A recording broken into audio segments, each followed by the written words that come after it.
கங்க கங்கை நாயக நின் தெய்வத் திருவருள் கைவந்து கிடைத்தலின் மாயப்படலம் கீறி தூய ஞான நாட்டம் பெற்றபின் யானும் நின் பெரும் தன்மையும் கண்டேன். காண்டலும் என்னையும் கண்டேன், பிறரையும் கண்டேன், நின்னிலை அனைத்தையும் கண்டேன். என்னே நின்னை காணா மாந்தர் எல்லாரும், நின்னை காணா மாந்தர் தன்னையும் காணா தன்மையோரே. ஆக இந்த பாடலில் யார் இறைவனுடைய திருவருள் நாட்டம் என்கின்ற திருவருள் கருணை, அதாவது சைவ சித்தாந்த குறிப்பில் சொல்லணும்னா பதிஞானம் என்கிற ஞானத்தை பெற்றவன்தான் பதியையும் அறிவான், பசுவையும் அறிவான், பாசத்தையும் அறிவான். நீங்கள் பதிஞானம் கிடைக்காத பொழுது நாம் நம்மையும் அறிய முடியாது, நமக்குரிய தலைவனையும் அறிய முடியாது, இந்த உலகமாகிய பாசத்தையும் அறிய முடியாது. இந்த பகுதி ரொம்ப சைவ சித்தாந்த சாரத்தை அனைத்தையும் அப்படியே கொண்டு வந்து திரட்டி நமக்கு ஒரு எளிமையான தொடர்களில் கொடுத்த ஒரு வரிகளாக நீங்கள் இதை பார்க்கலாம். இந்த வரிகளை வைத்து கொண்டு எவ்வளவு வேணாலும் நம்ம விரித்து சொல்லக்கூடிய நிலை. இப்போ நம்ம ஒன்று கேட்கலாம், ஐயா இப்போ நான் என்னை அறிகிறேன் என்று ஒரு முயற்சி எடுத்துக்கொண்டு நான் யார் என்று தேடுகிறேன் என்று வைத்து கொண்டா, நான் என் அறிவு கொண்டு என்னை தேடினால் நான் என்னையும் காண முடியாது, இறைவனையும் காண முடியாது. இதுதான் இந்த பாடலில் தொடக்கத்தில் அவர்கள் கொடுத்திருக்கின்ற அந்த ஒவ்வொரு பகுதியாக கொடுத்தார். அதாவது புன் மயிர் தொகையோ, தோலின் பரப்போ, புண்ணோ புனலோ, எலும்போ விழுதோ என்று ஒவ்வொன்றா சொல்லிக்கிட்டே வந்தார். இப்போ நான் என் அறிவு கொண்டு நான் யார் என்று தேட முற்பட்டால் முதல்ல எனக்கு இந்த உடம்பு தான் நான் என்கிற நினைப்பு வரும். அப்போ இந்த உடம்பு நான் என்று கருதும் போது இந்த உடம்புல காணப்படுகிற வெளிப்படையாக காணப்படுகிற உறுப்புகள், இந்த உறுப்புகள் எதிலிருந்து வந்திருக்கின்றன, இந்த உறுப்பினுடைய திரட்சி இதெல்லாம் என்ன அப்படின்னு ஆராய்ச்சி பண்ண இது தோலா அல்லது புண்ணா, புனலா, எலும்பா, தசையா, இப்படி ஒன்றொன்னா போய் எதுவுமே நான் அல்ல அப்படின்னு போக கடைசியாக என்னையா தெரிஞ்சதுன்னு கேட்டால் எனக்கு சொல்ல முடியாத அளவுக்கு நான் என்ன ஒன்றொன்னா பட்டியல் போட்டுக்கொண்டே வந்தேன். உடம்பில் இருக்கக்கூடிய ஒவ்வொரு உறுப்புகளையும் எல்லாத்தையும் நான் போட்டு வந்து இது நான் அல்லன்னு அறிந்த பிறகு கடைசியாக எனக்கு சொல்கிறதுக்கு ஒன்றுமே தெரியல. ஏன்னா எல்லாத்தையும் சொல்லிட்டேன். கண்ணை சொல்லியாச்சு, மூக்கை சொல்லி, காதை சொல்லியாச்சு, எலும்பு சொல்லியாச்சு, தசை சொல்லியாச்சு, நரம்பு சொல்லியாச்சு, உதிரம் சொல்லியாச்சு, மலம் சொல்லியாச்சு, எல்லாமே சொன்ன பிறகு என்ன பார்த்தியா ஒன்று சொல்கிறக்கு ஒன்று. அப்போ இப்போ என்ன கேள்வின்னு கேட்டிங்கன்னா, நான் என் அறிவு கொண்டு நான் என்னை தேட முற்படும் பொழுது எனக்கு என்ன முடிவு கிடைக்கும் அப்படின்னு கேட்டால் ஒன்றும் இல்லை என்பதே நான். நீங்கள் சிக்கல் பார்த்தீங்கன்னா இது சரியானது அல்ல. ஆனால் இப்போ அவன் என்னன்னா தன் அறிவு கொண்டு தேடுவதனால இந்த உடம்பு தான் நான் என்று கருதி அந்த உடம்பினுடைய உறுப்புகளை கூறுகோராக பிரித்து இது நானா என்று ஆராய்ந்து கடைசியில் சொல்வதற்கு ஒன்றுமே இல்லை என்ற இடத்துக்கு வந்து நிற்பான். பார்த்தியா, நான் அப்பவே சொல்லலை, இந்த உயிர் என்று ஒரு பொருள் இல்லவே இல்லை, நீயா நான் நினச்சிக்கிட்ட. எனவே நான் யாருன்னு கேட்டால் ஒன்றும் இல்லை என்பதே நீ. இதுதான் இன்னைக்கு ஒரு தத்துவ ஆராய்ச்சியில் மிகப்பெரிய இடத்துல இருக்கக்கூடிய ஒன்றுங்க. இப்படி பேசுகிற ஒரு சமய நெறியும் இருக்கிறது. இவர்களும் ஒரு நெறிக்குரியவர்கள் தான். எனவே ஒன்றும் இல்லை என்பதே நான். அப்போ தன்னை பற்றி ஆராய்ச்சியை நீங்கள் சிவஞான போதம் கொண்டு பார்த்தீங்கன்னா 3ஆம் நூற்பாவில் மெய்கண்டார் கொடுப்பார். இலது என்றலின், எனது உடல் என்றலின், ஐம்புலன் ஒடுக்கம் அறிதலின், உண்டி வினை இன்மையின், உணர்த்த உணர்தலின், மாயா இயந்திர தனுவினில் ஆன்மா உலது. இந்த 3ஆம் நூற்பாவை அப்படியே எடுத்துக்கிட்டா இந்த பாட்டு சரி. 3ஆம் நூற்பா மட்டும் இந்த பாட்டு சொல்லலை. இங்கே ஆன்மானா என்ன, ஆன்மா என்ற ஒரு பொருள் உண்டா என்ற கேள்வியை மெய்கண்டார் எழுப்பி இந்த இல்லை என்பதனால் உண்டு, இலது என்றலின் ஆன்மா உலது. நீங்கள் சிவஞான போதத்தை ஏற்கனவே சிந்தித்து இருந்தீங்கன்னா இது கொஞ்சம் கூடுதல் சுவையாக இருக்கும். புதிதாக கேட்பவங்களுக்கு கொஞ்சம் அந்த ஏன்னா வெண்பா தெரியணும். ஆக இலது என்றலின் எனதுடல் என்றலின் ஐம்புலன் ஒடுக்கம் அறிதலின் உண்டி வினை இன்மையின் உணர்த்த உணதலின் மாயா இயந்திர தனுவினுள் ஆன்மா என்று பாட்டு இருக்கிறது. தான் 3ஆம் நூற்பா. நம்ம பாட்டுன்னு சொல்வதை சுத்தாந்தத்தில் இதை சிவஞான போதத்தின் 3ஆம் நூற்பா. அப்போ இதில் என்ன எடுத்துக்கொண்டார் அப்படிங்கிற தலைப்பு பார்த்தீங்கன்னா, உயிர் என்ற ஒரு பொருள் உண்டா இல்லையா. அப்போ இறைவன் உண்டா இல்லையா என்கிற ஆராய்ச்சி முதல் நூற்பாவில் எடுத்துக்கொள்ளப்பட்டது. அப்போ அது அவன் அவள் அது எனும் அவை மூவினைமையின் தோற்றிய திதியே ஒடுங்கி மலத்து உளதாம் அந்தம் ஆதி என்பனார் புலவர் என்று சொல்லியதன் மூலமாக கண்ணால் காணப்படுகிற இந்த உலகத்துக்கு கண்ணுக்கு புலனாகாத ஒரு கருத்தா என்று சொல்லக்கூடிய ஒரு தலைவன் உண்டு என்று சொல்லியது. இப்போ முதல் நூற்பா சிவஞான போதத்தினுடைய முதல் நூற்பாவின் கருத்து, இந்த உலகத்துக்கு ஒரு தலைவன் வேண்டும்.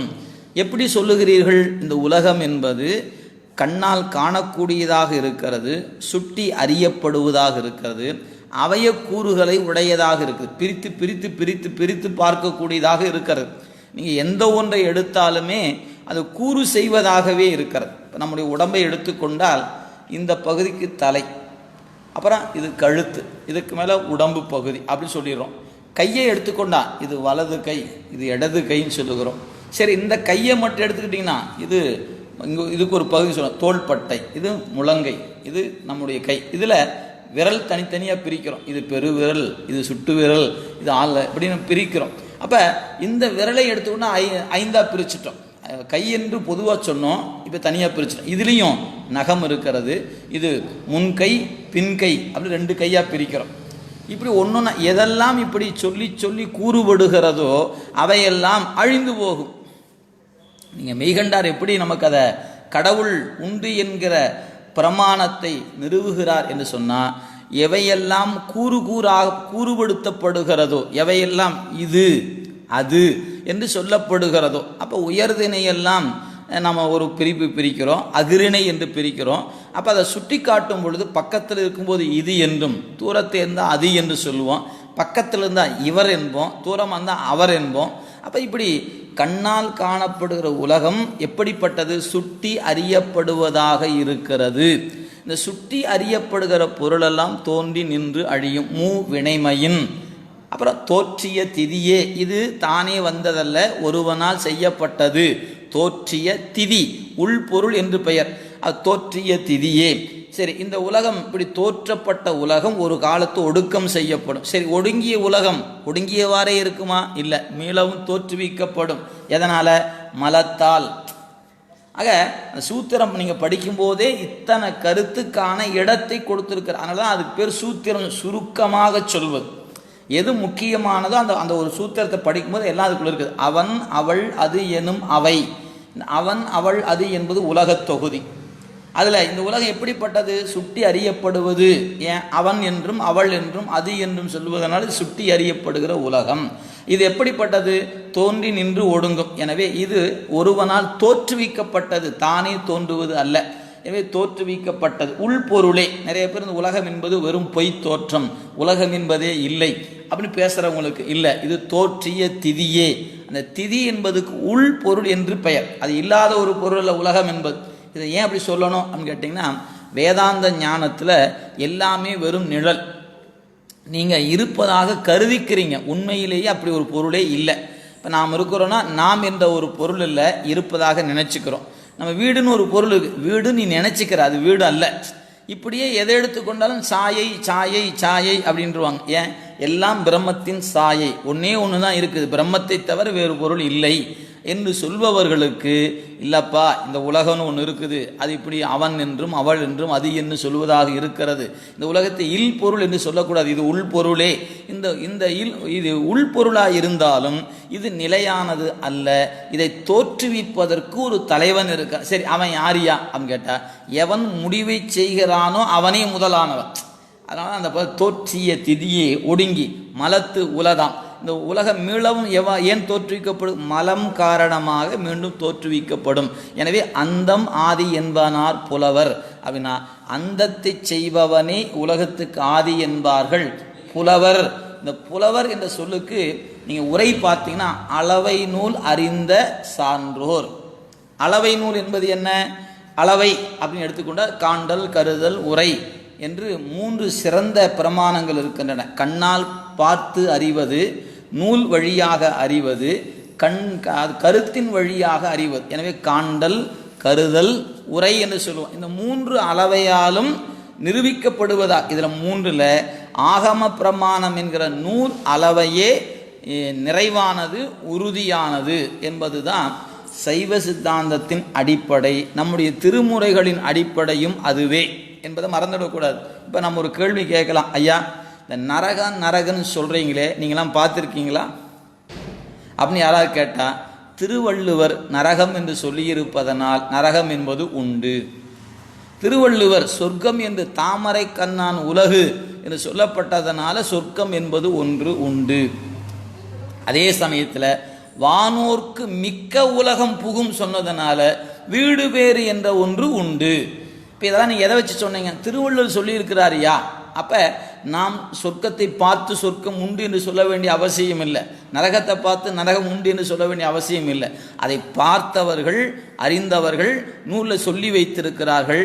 அவங்க அதை உணர்ந்து சொல்லி இருப்பதனால இது நூல் அளவை என்பதன் ஆகம பிரமாணம் என்று பெயர் என்பது சித்தாந்தம் ரொம்ப அடிப்படையாக கொண்டிருக்கு. எனவே அந்த முதல் நூற்பாவின் கருத்தை வைத்துக்கொண்டு கடவுளை சொன்னார். 2ஆம் நூற்பாவில் பாசத்தை எடுத்துக்கொண்டு இது ஆணவம், கன்மம், மாயை என்று 3 பொருள் இருக்கிறது, உயிர்கள் இருக்கின்றன. இந்த இறைவன் என்று சொல்லப்பெறுபவன் கண்ணால் காணப்படும் இந்த உலகத்தில் அதனோடு கலந்தும் இருக்கிறான், கடந்தும் இருக்கிறான். கலந்தும் கடந்தும் இருப்பது மட்டுமல்ல, அனுபவம் நாம் அனுபவிக்கும் போது அந்த பொருளோடு கூடவே இருக்கிறான். எனவே 2ஆம் நூற்பால் அவையே தானேயாய் என்று எடுத்துக்கொண்டார். அவையே தானேயாய் போக்குவரவு புரிய ஆணையின் நீக்கமர நிற்கும் அன்றே என்று 2ஆம் நூற்பா எடுக்கும்போது என்ன பண்ணார்? இந்த உலகத்தில் எல்லா பொருளோடும் அவன் அவையாக இருக்கிறான், அது மட்டும் அல்லாது தானேயாக இருக்கிறான், அதே சமயத்தில் உடனாக இருக்கிறான். எனவே ஒன்றாய், வேறாய், உடனாய் இந்த 3மா இருக்கிறான். ஆனால் உயிர்கள் என்ன போகும்? போக்குவரவு உடையது. ஆனால் அவனுக்கு போக்குவரவு கிடையாது. நம்ம சிவபுராணம் படிக்கும்போது போக்கும் வரவும் புணர்வும் மீறா புண்ணியனேன்னு படிக்கிறோம். ஆனால் இறைவனுக்கு போக்கும் கிடையாது, வரவும் கிடையாது. எனவே அவையே தானேயா இருவினையின் போக்கு வரவு புரிய. அப்போ ஆன்மாக்கள் வினை காரணமாக, என்ன வினை காரணம்? இருவினை, அதான் நல்வினை தீவினை என்கிற இருவினை காரணமாக போவதும் வருவதுமாக நிற்கும். 2ஆம் நூற்பா பாசத்தை பற்றியது. ஆனாலும் இங்கே பசுவும் இருக்கிறது, பதியும் இருக்கிறது. பதி எப்படி? எல்லா பொருளோடும் ஒன்றாயும் வேறாயும் உடனாயும் இருக்கிறாய் என்று சொல்வது மூலமாக பதி இருக்கிறது. போக்குவர உடைத்தாய் என்பது பசு இருக்கிறது. எதனால் இது போய் வரும்? வினை காரணமாக. வினை என்பது சடமாயிற்று, அது பாசமாயிற்று. இப்படி நீங்கள் சிவஞான போதத்துக்குள்ளே நுழைந்தீங்கன்னாவே இத்தனை கருத்து இருக்குதுங்க. இதெல்லாம் இங்கேயா சொல்லணும் அப்படின்னு கேட்டிங்கன்னா, அந்த தெய்வ திருவருள் கைவந்து கிடைத்தலின் அந்த இடம் வருவதற்கே இத்தனை பாடு வேணும். சும்மா நமக்கு திருவருள் நாட்டம் கைவந்து உடனே கிடைக்கக்கூடியது அல்ல. அப்போ இந்த 2ஆம் நூற்பாவில் பாசம் உண்டு என்று அறிந்த பொழுது, அதுக்கப்புறம் 3ஆம் நூற்பாவுக்கு வரும்போது தான் உயிர் என்ற ஒரு பொருள் உண்டு. இப்போ நீங்கள் சிந்தித்து பார்க்கணும். மெய்கண்டார் 13ஆம் நூற்றாண்டில் இந்த சூத்திரத்தை நமக்கு கொடுத்திருக்கிறார். பட்டினத்து அடிகள் போன்றவங்கெல்லாம் 10ஆம் நூற்றாண்டு கூட அவங்களுடைய வரலாற்று பகுதி நிறைவு பெறுகிறது. எனவே இந்த ஞான நூலை அவர்கள் கொடுத்த காலம் 9இன் கடைசி 10ஆம் நூற்றாண்டு. இப்படிப்பட்ட காலத்தில் தான் இந்த செய்தியை கொடுத்திருக்கிறாங்க. 13ஆம் நூற்றாண்டில் சாத்திரம் என்ற பெயர் பெறுவதற்கு முன்பாகவே இறைவன் திருவருள் என்ற ஒன்று உனக்கு கிடைக்கவில்லையானால் நீ இறைவனை காண மாட்டாய், உன்னை காண மாட்டாய், பிறரை காண மாட்டாய், இந்த உலகத்தை காண மாட்டாய் என்று சொல்வதற்கு சித்தாந்த சாத்திரங்கள் தோன்றுவதற்கு மூல வித்தாக, கருவாக, அங்கு வித்தாக இருக்கக்கூடிய செய்தியைத்தான் இங்கே பட்டினத்து அடிகள் இங்கு காட்டியிருக்கிறார் என்று எண்ணி பார்க்கும்போது தான் சித்தாந்தமும் திருமுறையும் அப்படியே இணைந்து இயந்து போவதை நீங்கள் உணர முடியும். இதை விட்டு அது இல்லை, அதை விட்டு இது இல்லை.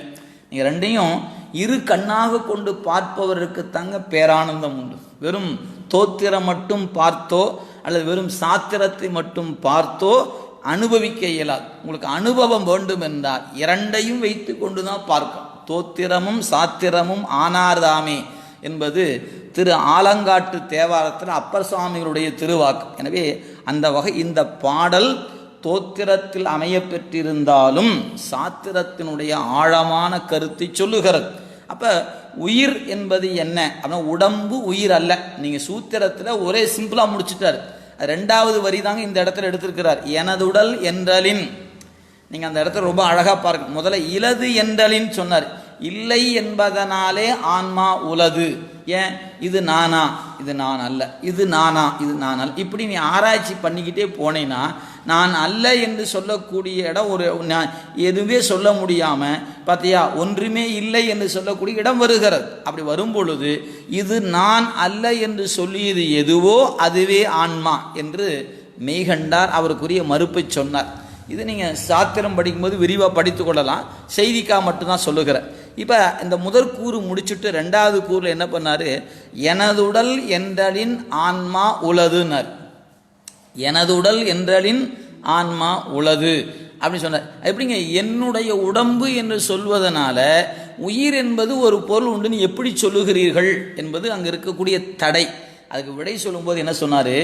என் மனைவி, என் மக்கள், என் வீடு என்று நீ சொல்லுகிறாயா? ஆம், இது என் வீடுன்னு சொல்லுகிறேன், இது என் மனை என்று சொல்லுகிறேன். அப்போ எதெல்லாம் என்னது என்னது என்று சொல்லுகிறாயோ அதெல்லாம் உன்னுடைய இல்லையே. என் வீடு என்று சொல்லும் பொழுதே நீ வேறு, வீடு வேறு. என் மனைவி என்று சொல்லும் பொழுதே என் மனைவி வேறு, நான் வேறு. என் கடிகாரம் என்று சொல்லும்போது அந்த கடிகாரம் வேறு, நான் வேறு. என்னுடைய கைபேசி என்று சொல்லும் பொழுது அந்த கைபேசி வேறு, நான் வேறு. ஏன்? நான் அல்லாததைத்தான் என்னுடையது என்னுடைய என்று சொல்வது தான் இலக்கணம். அப்போ இந்த கண்ணு யாருது? என்னுடையது. இந்த மூக்கு யாருது? என்னது.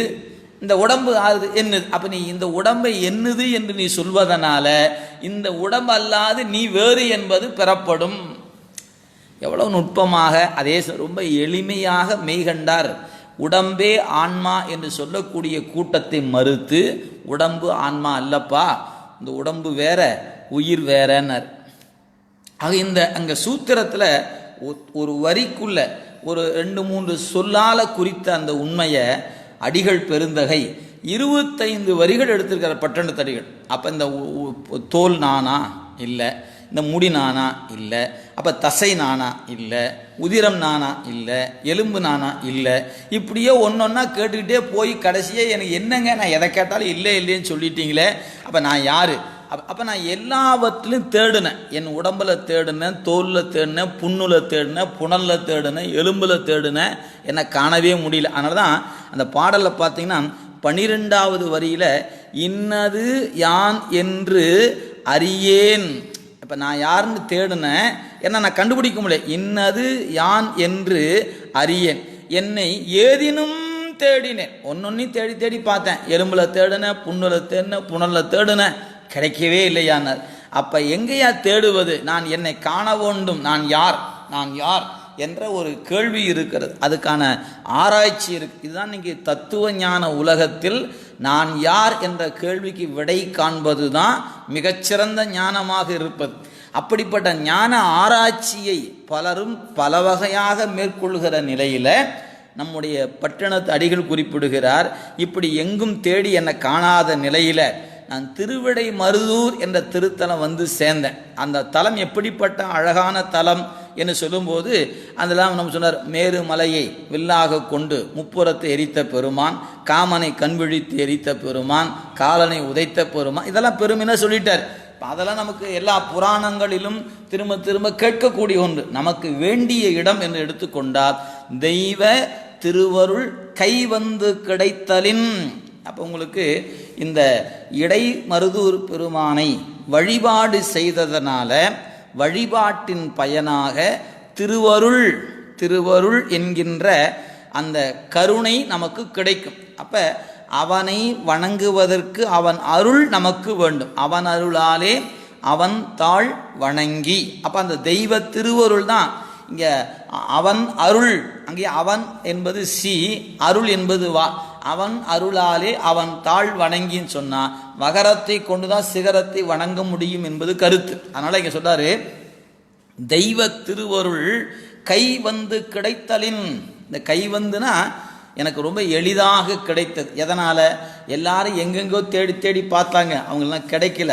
ஆனால் இடைமருதூர் பெருமானுக்கு நான் தொண்டு செய்தேன், பணி செய்தேன். முன்ன சொன்ன மாதிரி திருநீறு பூசினேன், உருத்திராக்கம் அணிந்தேன், திருப்பணி செய்தேன், அவன் புகழ் ஆசைப்பட்டு பேசினேன். இதெல்லாம் செய்ததுனால எனக்கு அந்த தெய்வ திருவருள் கை வந்து கிடைத்தது. முன்னை பாட்டை நீங்கள் அந்த இடத்துல நினைவில் வைத்துக்கொள்ளும். காணீர் கதி ஒன்றும் கல்லீர் எழுத்து அஞ்சும் வல்ல வண்ணம் பேணீர் திருப்புகழ் என்று அந்த அந்த பாட்டில் சொன்னார் பாருங்க. அதெல்லாம் அப்படி கொண்டாந்து. எனவே ஐந்தெழுத்தை கற்று அதுக்கப்புறம் திருப்பணியை பேணி அவன் புகழ் பேசி உருத்திர சாதனத்தை ஆசையோடு பூண்டு கொண்டு திருநீற்றை உடம்புல தரித்து கொண்டால் திருவருள் என்கின்ற கருணை உனக்கு கை வந்து கிடைக்கும். நீங்கள் அந்த 12வது பாட்டை கொண்டாந்து 13வது பாட்டோட இணைக்கணும். நம்ம போன முறை அந்த இணைப்பு சொல்லலை, ஏன்னா நேரம் சரியாக இருந்ததுனால அந்த இணைப்பை காட்டாமல் அப்படியே கடந்து வந்துட்டோம். எனவே இப்போ நீங்கள் தெய்வ திருவருள் கை வந்து கிடைத்தலின்னு சொல்கிறார். எப்படிங்க கிடைச்சிது? அது ஒருத்தர் கேட்பானா இல்லையா, ஐயா நீ தான் சொல்கிறியா, ஆராய்ச்சி பண்ணி பண்ணி பார்த்தேன், என்னை கண்டுபிடிக்கவே முடியலன்னு சொல்லி போட்டு இப்போ எப்படி உனக்கு தெய்வ திருவருள் கை வந்து கிடைத்தது அப்படின்னு கேட்டால், அந்த ஐந்தெழுத்தை குருநாதன் வழியாக கற்றேன். கற்ற பிறகு நான் என்ன பண்ணினேன் அப்படின்னு கேட்டால், எழுத்து அஞ்சும் வல்லவண்ணம் கற்றேன். இப்போ எழுத்து அஞ்சும் வல்லவண்ணம் குருநாதனிடத்தில் முறையாக உபதேசமாக பெற்றேன். இந்த வல்லவண்ணம் என்பது தான் சிவஞான போதத்தில் விதிப்படி அஞ்செழுத்தேம்பர். 9ஆம் நூற்பாவில் விதிப்படி விதி என்னும் அஞ்செழுத்தே என்பது நூற்பாவில் கூடிய இடம்ங்க. அங்கே நீங்கள் விரித்து பார்த்து கொள்ளலாம். எனவே ஊனக்கண் பாசம் உணரா பதியை ஞானக்கண்ணில் சிந்தை நாடி உராத்துணை தேர்த்தன பாசம் ஒருவ தன் நிழலாம் பதி விதி என்னும் அஞ்செழுத்தே. அங்கே விதி என்னும் அஞ்செழுத்தே என்பதற்கு சிவஞான முனிவர் உரை தரும் பொழுது குருநாதனிடத்தில் உபதேசத்தை முறையாக பெற்று எந்த மந்திரத்தை பெறுகிறோமோ அந்த மந்திரத்தின் வண்ணம் நிற்க வேண்டும். அதுதான் ஓதும் முறையும் நிற்கும் முறையும் ஒன்றாக இருக்க வேண்டும். எனவே மந்திரத்தை வீடு வேற்றுக்குரிய மந்திரமாக பெற்றுக்கொண்டு உலகத்தை நோக்கக்கூடாது. உலகத்துக்கு நோக்குகிற மந்திரத்தை பெற்று வீடு வேற்றை நோக்கிய சிந்தனை. அப்போ மந்திரத்துக்கேற்பத்தான் ஓதுவதும் நிற்பதும் ஒன்றாக இருக்க வேண்டும் என்பதுதான் விதி என்னும் அஞ்செழுத்தே என்கிற இடத்துல குறிக்கப்பட்டது. அதைத்தான் இங்கே வல்லவண்ணம் கற்றேனார். அப்போ குருநாதனிடத்தில் உபதேசமாக ஐந்தெழுத்தை கற்று திருப்பணிகளை பேணி அவன் புகழை பேசி திரு உருத்திர சாதனத்தை ஆசைப்பட்டு பூண்டு திருநீற்றை பூசி நான் என்ன பண்ணேன்? தவம் செய்தேன். அப்போ இந்த தவம் காரணமாக தெய்வ திருவருள் கைவந்து கிடைத்தலின் என்று அதை கொண்டு இங்கே சேர்த்தணுங்க.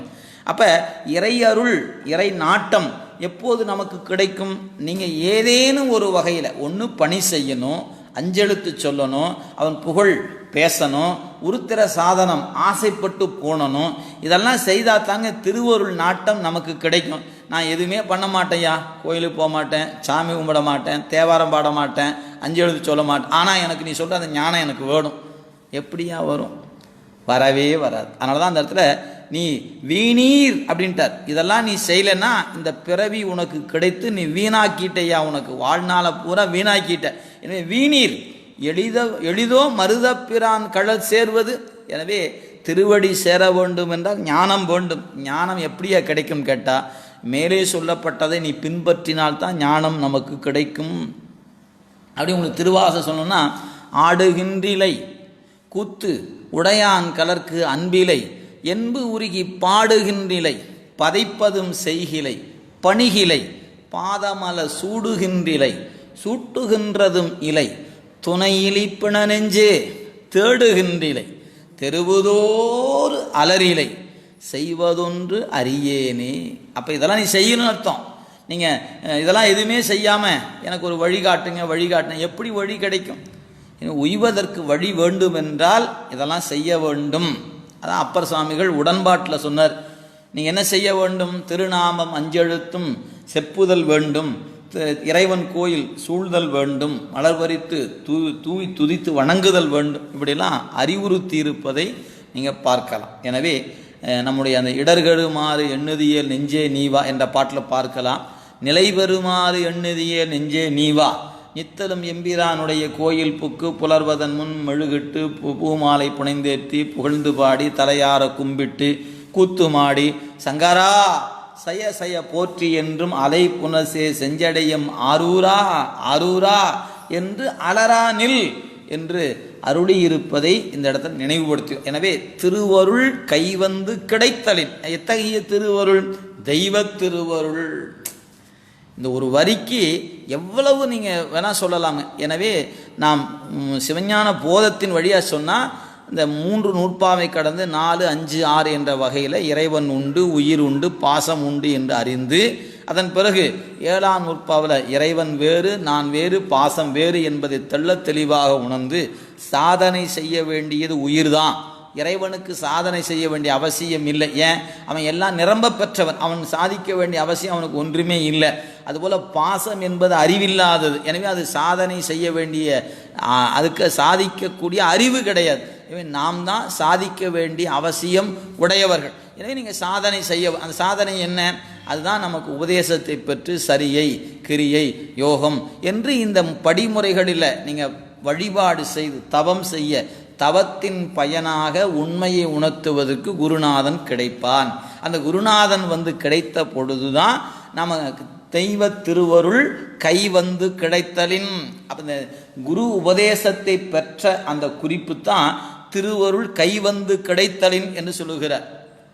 நீங்கள் திருவாசகத்திலே நீங்கள் பார்க்கலாமுங்க. இறைவன் எனக்கு ஒரு ஞானத்தை கொடுத்தான், ஆனால் நான் தான் அதை அறியாது கெட்டுத்தம்பர். என்னால் அறியா பதம் தந்தாய், யான் அது அறியாதே கெட்டேன். உன்னால் ஒன்றும் குறைவில்லை உடையாய், அடிமைக்கு ஆர் என்பேன். பன்னால் உன்னை பணிந்து ஏத்தும் பழைய அடியாரோடும் கூடாது என் நாயகமே, பிற்பட்டிருந்தேன் நோய்க்கு விருந்தாயே என்று பிற்பகுதியில் ஆனந்த மாலை அப்படிங்கிற 50வது பதிகத்தில் குறித்திருப்பதை நீங்கள் பார்க்கலாம். எனவே நாம் உய்ய வேண்டும் என்றால் என்ன செய்ய வேண்டும் என்பதை பெருமக்கள் திரும்ப திரும்ப சொல்லி இருக்கிறார். நீ எங்கே தொட்டீங்கனாலும் இந்த செய்தி உண்டு. எனவே வினை தாக்கத்தில் கிடந்திருக்கிற உயிர்கள் அதிலிருந்து உய்வதற்கு கைவினை செய்ய வேண்டும். அவ்வினைக்கு இவ்வினை ஆம் என்று சொல்லும் அகுது அறிவீர். உய்வினை நாடாதிருப்பது உந்தமக்கூணம் அன்றே. எனவே கைவினை அப்போ செய்தீங்கன்னா தான் தெய்வ திருவருள் கை வந்து கிடைக்கும். அப்படி கிடைத்தால் என்ன பண்ணமோ அப்படின்னு கேட்டால் மாயா படலம் கீறி. எனவே இதுகாரும் இறைவனை காண ஒட்டாது தடுத்து நின்ற மாயத்திரை அப்படியே விலகுங்க. இதுக்கு நம்ம என்ன சொல்றது? கண்ணின் பார்வையை மருத்துவன் அந்த பார்வை மறைத்த படலத்தை கீறி எப்படி அந்த கண்ணை பக்குவப்படுத்துகிற, அதுபோல அறிவாகிய கண், அந்த அறிவு கண்ணை மாயை என்கிற படலம் மறைத்து நிற்க குருநாதன் என்கிற வைத்தியன் அந்த மாயத்திரையை கிழித்து நமக்கு அருள் காட்சி காணுமாறு நமக்கு பழகுமாறு செய்கிறான். எனவே அதனால் மாயப்படலம் கீறி தூய ஞான நாட்டம் பெற்றவன். இதுவரைக்கும் இருந்தது ஊனக்கண். இது அம்மாவும் அப்பாவும் கருப்பையில் இருந்த பொழுது பெற்ற கண். இந்த ஊனக்கண் இறைவனை காட்டாது. குருநாதன் கொடுத்த ஞானம் இருக்கு பாருங்க, அந்த ஞானத்தை கண்ணாக கொண்டு நாம் காணும்போது தான் யாரு தெரிவா? இறைவன் தெரிவான். எனவே ஊனக்கண் என்பது நீங்கி இப்போ ஞான நாட்டம் பெற்ற பின் யானும், இப்போ எனக்கு என்ன கிடைச்சிச்சு? ஞானம் கிடைத்ததுனால ஞானத்தை கொண்டு நின் பெரும் தன்மையும் கண்டேன். பெருமானே உன்னுடைய அளப்பெரும் கருணையை, உன்னுடைய யாவர்க்கும் மேலாம் அளவிலா சீருடையா என்பதை நான் கண்டேன். இன்னும் வேறு வகையை சொன்னா, யார் அறிவார் எங்கள் அண்ணலின் பெருமையை என்ற வகையில் அவனுடைய பெருமையை கண்டேன். அப்படி கண்டதுனால என்னையும் கண்டேன். இதுதாங்க உண்மையான பொருள். இப்போ என்ன கேட்டிங்கன்னா நான் யார் அப்படின்னு கேட்டால் நான் சொல்லுவேன், ஐயா நான் வந்து இந்த மாதிரி பவானியில் இருக்கிறேன், இந்த இலக்கு கதவு இலக்கம் என் சொல்லி இந்த இல்லத்தில் இருக்கிறேன், எனக்கு ஒரு பேர் இருக்கிறது, என் பெற்றோர், என் மனைவி, என்னுடைய குழந்தை, இப்படி நான் என்ன யாருன்னு கேட்டால் சொல்லுவேன். இது பொது, இது உண்மை அல்ல. உண்மை எது? நான் இறைவனுக்கு அடிமை என்பது தான் உண்மை. அப்போ பொது என்பது ஒன்று இருக்கிறது, உண்மை என்பது ஒன்று, சிறப்பு ஒன்று இருக்கிறது. இப்போ நாம் வந்து குருநாதன் உபதேசம் பெறாமல் பொதுவாக இப்போ கடவுளை கண்டு வணங்கி கொண்டு இருக்கணும். இது பொது. உபதேசம் பெறுகிற பொழுது தான் நாம் இறைவனை பற்றி அறிந்து கொள்ள இயலும். அப்படி அறியும் போது தான் நம்மை பற்றி நாம் அறிந்து கொண்டிருக்கிற நிலை மாறி உண்மை நிலை நமக்கு புலப்படும். எனவே நான் இப்பொழுது நான் இன்னார் என்று அறிவது என்பது பொது. குரு உபதேசத்தின் பிறகு இறைவனை காணுகிற பொழுது பிறகு என்னை காணணும். அவனை கண்டு என்னை காண்பேன் என்று சொன்னால் அப்பொழுதுதான் என்னுடைய உண்மை நிலை எனக்கு புலப்படும். இதுக்கு ஆன்மாவின் சிறப்பிலக்கணம் என்று சொல்லுவதுங்க. அப்போ பொது இலக்கணம் 3ஆம் நூற்பாவில் சொன்னார். ஆன்மாவின் சிறப்பிலக்கணத்தை 7ஆம் நூற்பாவில் மெய்கண்டார் கொடுத்திருக்கிறார். விரிவு நீ அங்கே பார்த்து கொள்ளலாம்.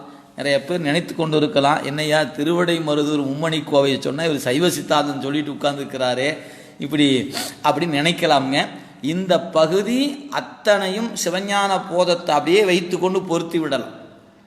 எனவே நீங்கள் இப்போ இதை விட்டால் நீங்கள் திருப்பி நாம் இதை நினைக்க மாட்டோம். அப்புறம் மீண்டும் எப்போ வாய்ப்பு கிடைக்குதோ அப்போ பார்க்கப்போ இது முற்றிலுமாக சைவ சித்தாந்தத்தை அப்படியே நமக்கு பின்னாளில் கொடுத்திருக்கிறது. எனவே அப்படி பார்க்கும் பொழுது நாம் அந்த கைவந்து கிடைத்தலின் என்று சொல்லும் பொழுது வா என்கிற வகரம் அந்த அருள் கிடைத்ததனால நான் இப்போ என்ன பண்ண சிகரமாகிய நின் பெரும் தன்மையும் கண்டேன். எனவே சிவ தரிசனம் எனக்கு கிடைத்தது. அப்போ நான் வகரமாகிய பறை தரிசனத்துக்கு பிறகு நான் காண்பது சிவ தரிசனம். அப்படி சிவத்தை கண்ட பிறகு என்னை பார்த்தேன். அப்போ தான் தெரிஞ்சு நான் எவ்வளவு சின்னவன் எவ்வளவு அற்பமானவன் என்று எனக்கு தெரிஞ்சுது. அது வரைக்கும் நான் தான் பெரிய ஆள் நினச்சிட்டு இருந்தேன்.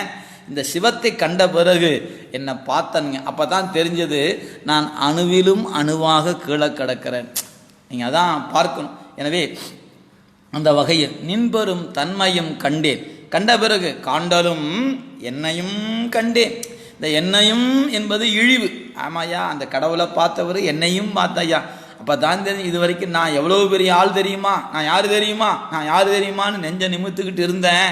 அந்த கடவுளை பார்த்தவர் தான்யா தெரியுது.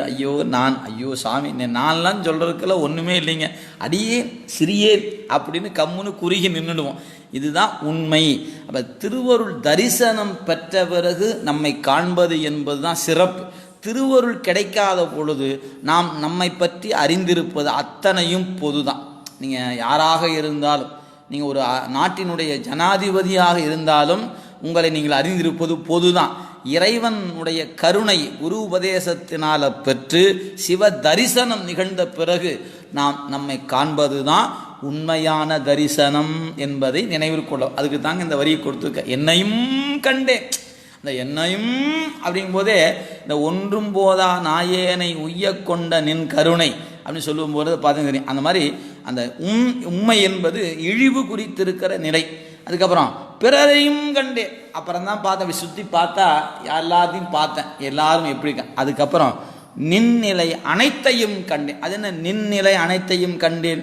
நீங்கள் இதை கொண்டு அப்படியே இருநிலனாய் தீயாகி என்கிற நின்ற திருத்தாண்டகத்தில் வச்சுக்கிட்டிங்கன்னா சாமி எங்கேயா பார்க்கலான்னாரு, எல்லாத்துலேயும் பார்க்கலாம்னாரு. இருநிலனாய் தீயாகி நீருமாகி ஈயமானனாய் எரியும் காற்றுமாகி அருநிலைய திங்களாய் ஞாயிறாகி ஆகாசமாய் அட்டமூர்த்தியாகி பெருநலமும் குற்றமும் பெண்ணும் ஆணும் பிறருரும் தம்முருவும் தாமேயாகி நெருநலையாய் இன்றாகி நாளையாகி நிமிர் புன் சடையடிகள் நின்றவாறு.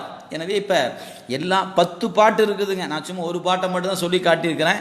10 பாட்டுலேயும் இறைவன் எப்படி கலந்து நிற்க நின்னிலை அனைத்தையும் கண்டேன். அப்போ சங்கரர் சொல்லுகிற அத்வைதத்தையும் பார்த்தேன், மத்துவர் சொல்லுகிற துவைதத்தையும் பார்த்தேன், ராமானுஜர் சொல்லுகிற அந்த விசிட்டாத்வம் ஏன் ஒன்றாய் இருப்பதையும் பார்த்தேன், இந்த பொருளை விட்டு அவன் வேறாயிருப்பதையும் பார்த்தேன், அனுபவிக்கும் போது உடனாயிருப்பதையும் பார்த்தேன். நின்னிலை அனைத்தையும் கண்டேன். இங்கே அனைத்தையும் கண்டேன்னா ஒன்றாயும் வேறாயும் உடனாயும் நிற்கிற அனைத்தையும் கண்டேன். அப்படி கண்ட பிறகு இப்போ நான் ஒன்றை இந்த உலகத்துக்கு சொல்ல ஆசைப்படுகிறேன். என்னையா சொல்கிறீங்க அப்படின்னு கேட்டால், யாரெல்லாம் இறைவனை காணவில்லையோ தரிசிக்கவில்லையோ, இறைவனை தரிசிக்காதவர்களெல்லாம் தன்னையும் காணாதவரே. நம்ம எல்லாம் வீட்லாம் 6 உயருக்கு கண்ணாடி வச்சுருப்போம். 6 அடிக்கு 7 அடிக்கெல்லாம் பெரிய கண்ணாடி வச்சுக்கிட்டு காலையில் எழுந்து நின்று திருப்பி பார்த்து மகிழ்ச்சி அடையும். ஆகா, நான் எப்படி இருக்கேன்னு. இதுதான் நான் நினச்சிட்டு இருக்கிறோம். நான் காண்பது பொய். இந்த உடம்பை பார்க்கிறோம், நான் என்கிற உண்மையை நம்மால் காண முடியல. எப்போ காணலாம்? நீங்கள் இறைவனை காண்பீர்களானால் அவனுடைய கருணை காரணமாக நம்மை காணலாம். எனவே நின்னை காணா மாந்தர் தன்னையும் காணா தன்மையோரே என்று சித்தாந்த சாத்திரத்தின் கருத்தை அப்படியே பிழிந்து கொண்டு வந்து வைத்திருக்கிறார் என்பதை சொல்லி நாம் 14வது பாட்டுக்கு சென்று விடலாம். எனவே இந்த 13வது பாட்டு திரும்ப திரும்ப திரும்ப திரும்ப நெஞ்சத்திலே நிற்கக்கூடிய ஞான செய்தியை தன்னகத்தே கொண்டிருக்கிற பாடல். பார்த்துக்கொள்ளுங்க.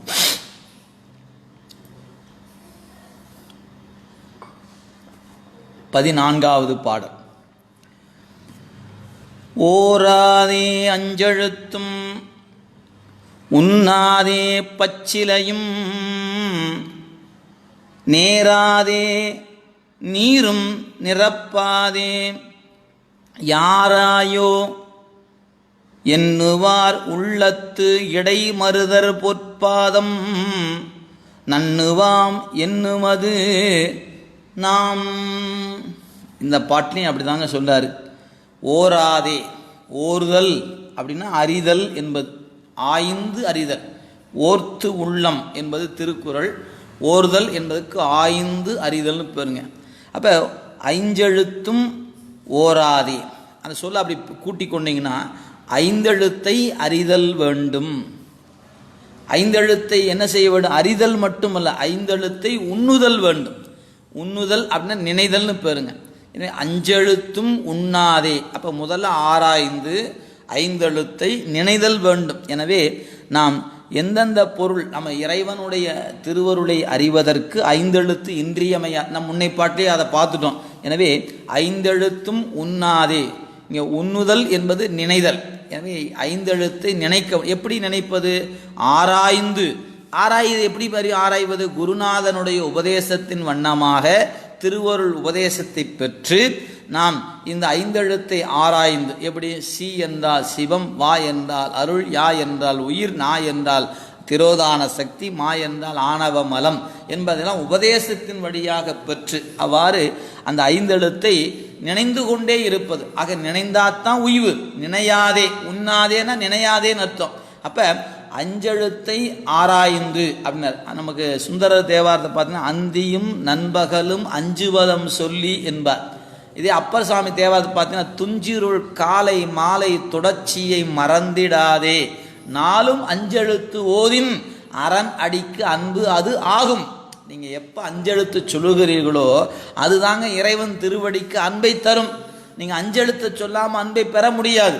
அப்போ நான் அன்பு செலுத்த வேண்டும், அன்பு செலுத்த வேண்டும் என்று கருதினால் ஐந்தெழுத்தை ஓதுதல் வேண்டும். அந்த ஐந்தெழுத்து ஓதுதல் என்பது உபதேச வழியாக ஓதுதல் வேண்டும் என்பது கருத்து. அதனால் ஓராதே, ஆராய்ந்து, அந்த இடத்துல அறிதல் அர்த்தம். அப்போ நூற்பொருள் வேதம் நான்கினும் மெய்ப்பொருள் ஆவது நாதன் நாமம் நமச்சிவாயவே என்று அறிந்து அந்த நமச்சிவாயத்தை என்ன பண்ணணும்? உண்ணுதல் வேண்டும், நினைதல் வேண்டும். அப்படி நான் செய்யலைங்கிறார். நினையாதே பச்சிலையும் நேராதே. பச்சிலை யாவர்க்குமாம் இறைவர்க்கு ஒரு பச்சிலை. நீங்கள் இதே பின்னையும் சொல்ல போகிறாருங்க. நம்முடைய பட்டினத்து அடிகள் பின்னே வரக்கூடிய பாடலை சொல்ல போகிறார். ஏதாவது ஒரு இறையை பறித்து இறைவனை கும்பிடு, அதுதான் உனக்கு இன்னொரு தாயின் கருவுக்கு செல்லாமல் உன்னை காப்பாற்றுங்கிறார். நொச்சியாயிலும் கரந்தையாயிலும் பச்சிலையிட்டு பரவும் தொண்டர் கரு இடை புகாமல் காத்து அருள் புரியும் பரம என்று பின்னே சொல்ல போகிறார். அங்கே வரும்போது விரிவு பார்க்கலாம். எனவே உண்ணாதே, ஐந்தெழுத்தை உண்ணாதே, அதில் பச்சிலை நேராதே. அப்போ பச்சிலை என்கிற இறைவனுக்கு இலை பறித்து வழிபாடு செய்வதை நீ என்ன வேண்டும்? உடன்படுதல் வேண்டும். நேர்தல் என்பதற்கு சாத்த உடன்படுதல், மலர்கள் கொண்டு இறைவனை துதிப்பதற்கு உடன்படுதல். அதுதான் நமக்கு. நீங்கள் திருமுறைகளிலேயே மிக அதிகமான இடம்பெற்றிருப்பது மலர் வழிபாடு. நீங்கள் வழிபாட்டில் பல வகை இருக்கிறது. அதில் மலர் வழிபாடு என்று எடுத்துக்கொண்டீங்கன்னா 12 திருமுறைகளிலும் அந்த மலர் வழிபாட்டை நிரம்ப சொல்லி இருக்கிறார்கள். நிறைய எங்கே தொட்டிங்கனாலும் சொல்லலாம். ஒரு உதாரணம் சொல்லணும்னா ஞானசம்பந்த தேவாரத்தில் நீனாலும் நன்னெஞ்சே நினை கண்டாய் யார் அறிவார் சானாலும் வாழ்நாளும் சாய்க்காட்டியம் பெருமார்க்கு பூ நாளும் தலை சுமப்ப புகழ் நாமம் செவி கேட்ப நாளும் நவின்றி ஏத்த பெறலாமே நல்வினை. ஐயா, நம்ம தீவினையில் நல்வினை ஆக்கிக்கலாமையா? ஒன்றே ஒன்று செய்யுங்க, இறைவனுக்கு மலர் சுமந்து செல்லுங்க, அவன் புகழை கொஞ்சம் காது கொடுத்து கேளுங்க. உங்கள் நாவால் 5 எழுத்து சொல்லுங்கள், நீங்கள் செல்லா நோட்டில் செல்லுபடி ஆக்கிக்கலாம். அவ்வளோ. அப்போ நாம் கொண்டு வந்த தீவினையெல்லாம் செல்லா நோட்டு போல் இருக்குது, அது நல்ல நோட்டாக மாற்றிக்கலாம், என் நல்வினையாக மாற்றிக்கலாம். பெறலாமே நல்வினை என்பது திருஞான சம்பந்தருடைய வாக்கு. கற்றுக்கொள்வன வாயுல நாவுல, இட்டுக்கொள்வன பூவுல நீருல, கற்றை செஞ்சடையான் உளம் நாமூலம், எற்றுக்கோ நமனால் முனிவு. யமனுக்கு என்னையா வேலை? ஏன் படிக்கிறதுக்கு தானே வாயின் நாவும் கொடுத்து. கற்றுக்கொள்வன வாயுல நாவுல, இட்டுக்கொள்வன பூவுல நீ. இங்கே இட்டுக்கொள்வன என்ன? இறைவனுக்கு சூட்டுவதற்காகவே பூக்கள் இருக்கின்றன, திருமஞ்சம் செய்வதற்கு நீர் இருக்கிறது. இந்த 2 இருக்கு போதாதா உனக்கு? இட்டுக்கொள்வன பூவுல நீருல. சரியா? அந்த 2 இருந்தால் போதா? நாம இருக்கிற செவ்வருமன் இருக்காரு நாமூலம். எனவே கட்டை செஞ்சடையான் உளன் நாமூலம். நாம் 2 பேர் இருக்கும்போது இங்கே எமனுக்கு இங்கே என்னையா வேலைன்னு கேட்குறாரு. இது அப்பர் சுவாமியுடைய தேவாரங்க 5ஆம் திருமுறை. இப்படி அழகாக கேட்டிருப்பதை நீங்கள் பார்க்க முடியும். சுந்தரமூர்த்தி சுவாமிகள் தேவாரத்தில் நிறைய இடங்கள் உண்டுங்க. அதில் மலர் வழிபாடு செய்து நான் தவம் செய்தேன் என்பதை திருத்துறையூர் அந்த முதல் பதிக 2வது பதிகமாக அந்த பெருமானை தலைவா உனை வேண்டிக் கொள்வேன் தவநெறியே மலையார் அருவி திரள் மாமணி உந்தி என்கிற அந்த பாடலில் 10 பாடலையும் ஒவ்வொரு பாட்டிலையும் ஐயா வேடா ஐயா என்று பாடியிருப்பார். அது சொல்ல வந்த சேக்கிழார் பெருமான் திருத்துறையூர் உறையும் சிவபெருமானை சென்றடைந்து பவநெறிக்கு விளக்காகும் தவநெறி தந்தொருள் என்கிற பதிகத்தை பாடி இறைவன் அருள் பெற்றார். பெற்று என்ன செய்தார்? அந்த அங்கே இருக்கக்கூடிய பெருமானை பூவும் நீரும் கொண்டு போற்றினார் என்று நம்பி ஆரூரர் அங்கே குறித்திருப்பதை நீங்கள் நினைவில் கொள்ளலாம். அது மட்டுமல்ல, திருக்கைலாயத்தில் ஆளாள சுந்தரராக இருந்த பொழுது அவர் மலர்ப்பணிதான் செய்து கொண்டிருந்தார் என்பதை மறந்துவிடக்கூடாது. அப்போ மலர் வழிபாடு 3 வாக்கிலும் பார்த்தோம். மணிவாசர் வாக்கில் பறந்து பல் ஆய்மலர் இட்டு முட்டாது அடியே இறஞ்சி. என்ன அழகு பாருங்க. பறந்து பூ எப்படிங்க பறிப்பது? நம்ம இடத்துல இருந்தால் தாங்க வைப்பேன் சாமிக்கு, அப்படி இல்லை. அட இல்லைன்னா தேடிப்போ, 4 இடத்துக்கு போய் பார்த்து பூ எடுத்துகிட்டு வா. பறந்து ஏன் நம்முடைய வைத்தியநாதரை போற்றுகிற பதிகத்தில் பார்த்து தெரியுங்க. தள்ளாய சம்பாதி சடாயு தாம் இருவர் புல்லானார் அரையனிடம் புள்ளிருக்கு வேலூரே அப்படிங்கிற தேவாத பார்த்தா பல யோசனை தூரம் சென்று பூக்கொணந்தும்பர். யோசனை என்பது நாம் இன்றைய நம்ம சொல் வழக்கில் கிலோமீட்டர் அப்படின்னு பயன்படுத்தும். அது மாதிரி பல ஆயிரம் கிலோமீட்டரை உள்ளடக்கியது யோசனை பரப்பு என்பது.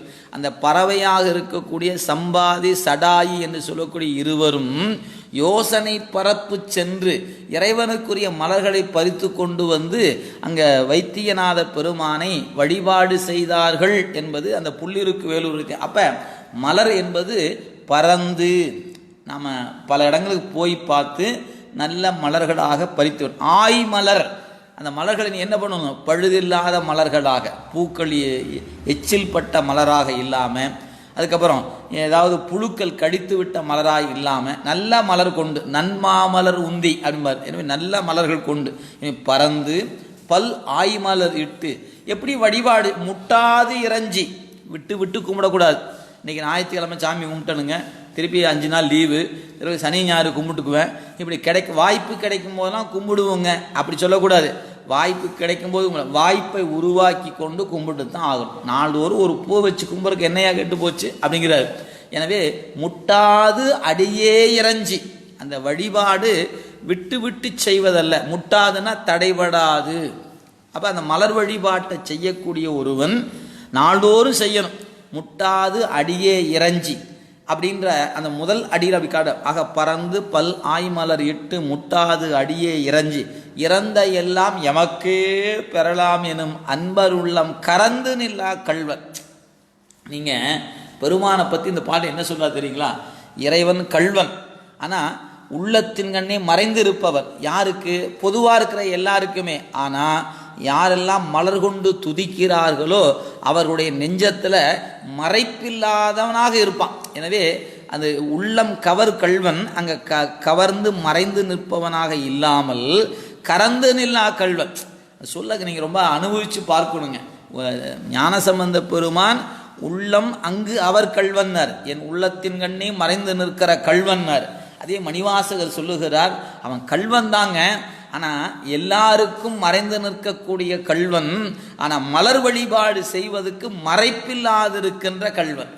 ஆக அந்த சொல்ல அதான் சொல்ல 2வது வரியில், இறந்த எல்லாம் எமக்கே பெறலாம் எனும் அன்பர் உள்ளம் கறந்து நில்லா கள்வன்.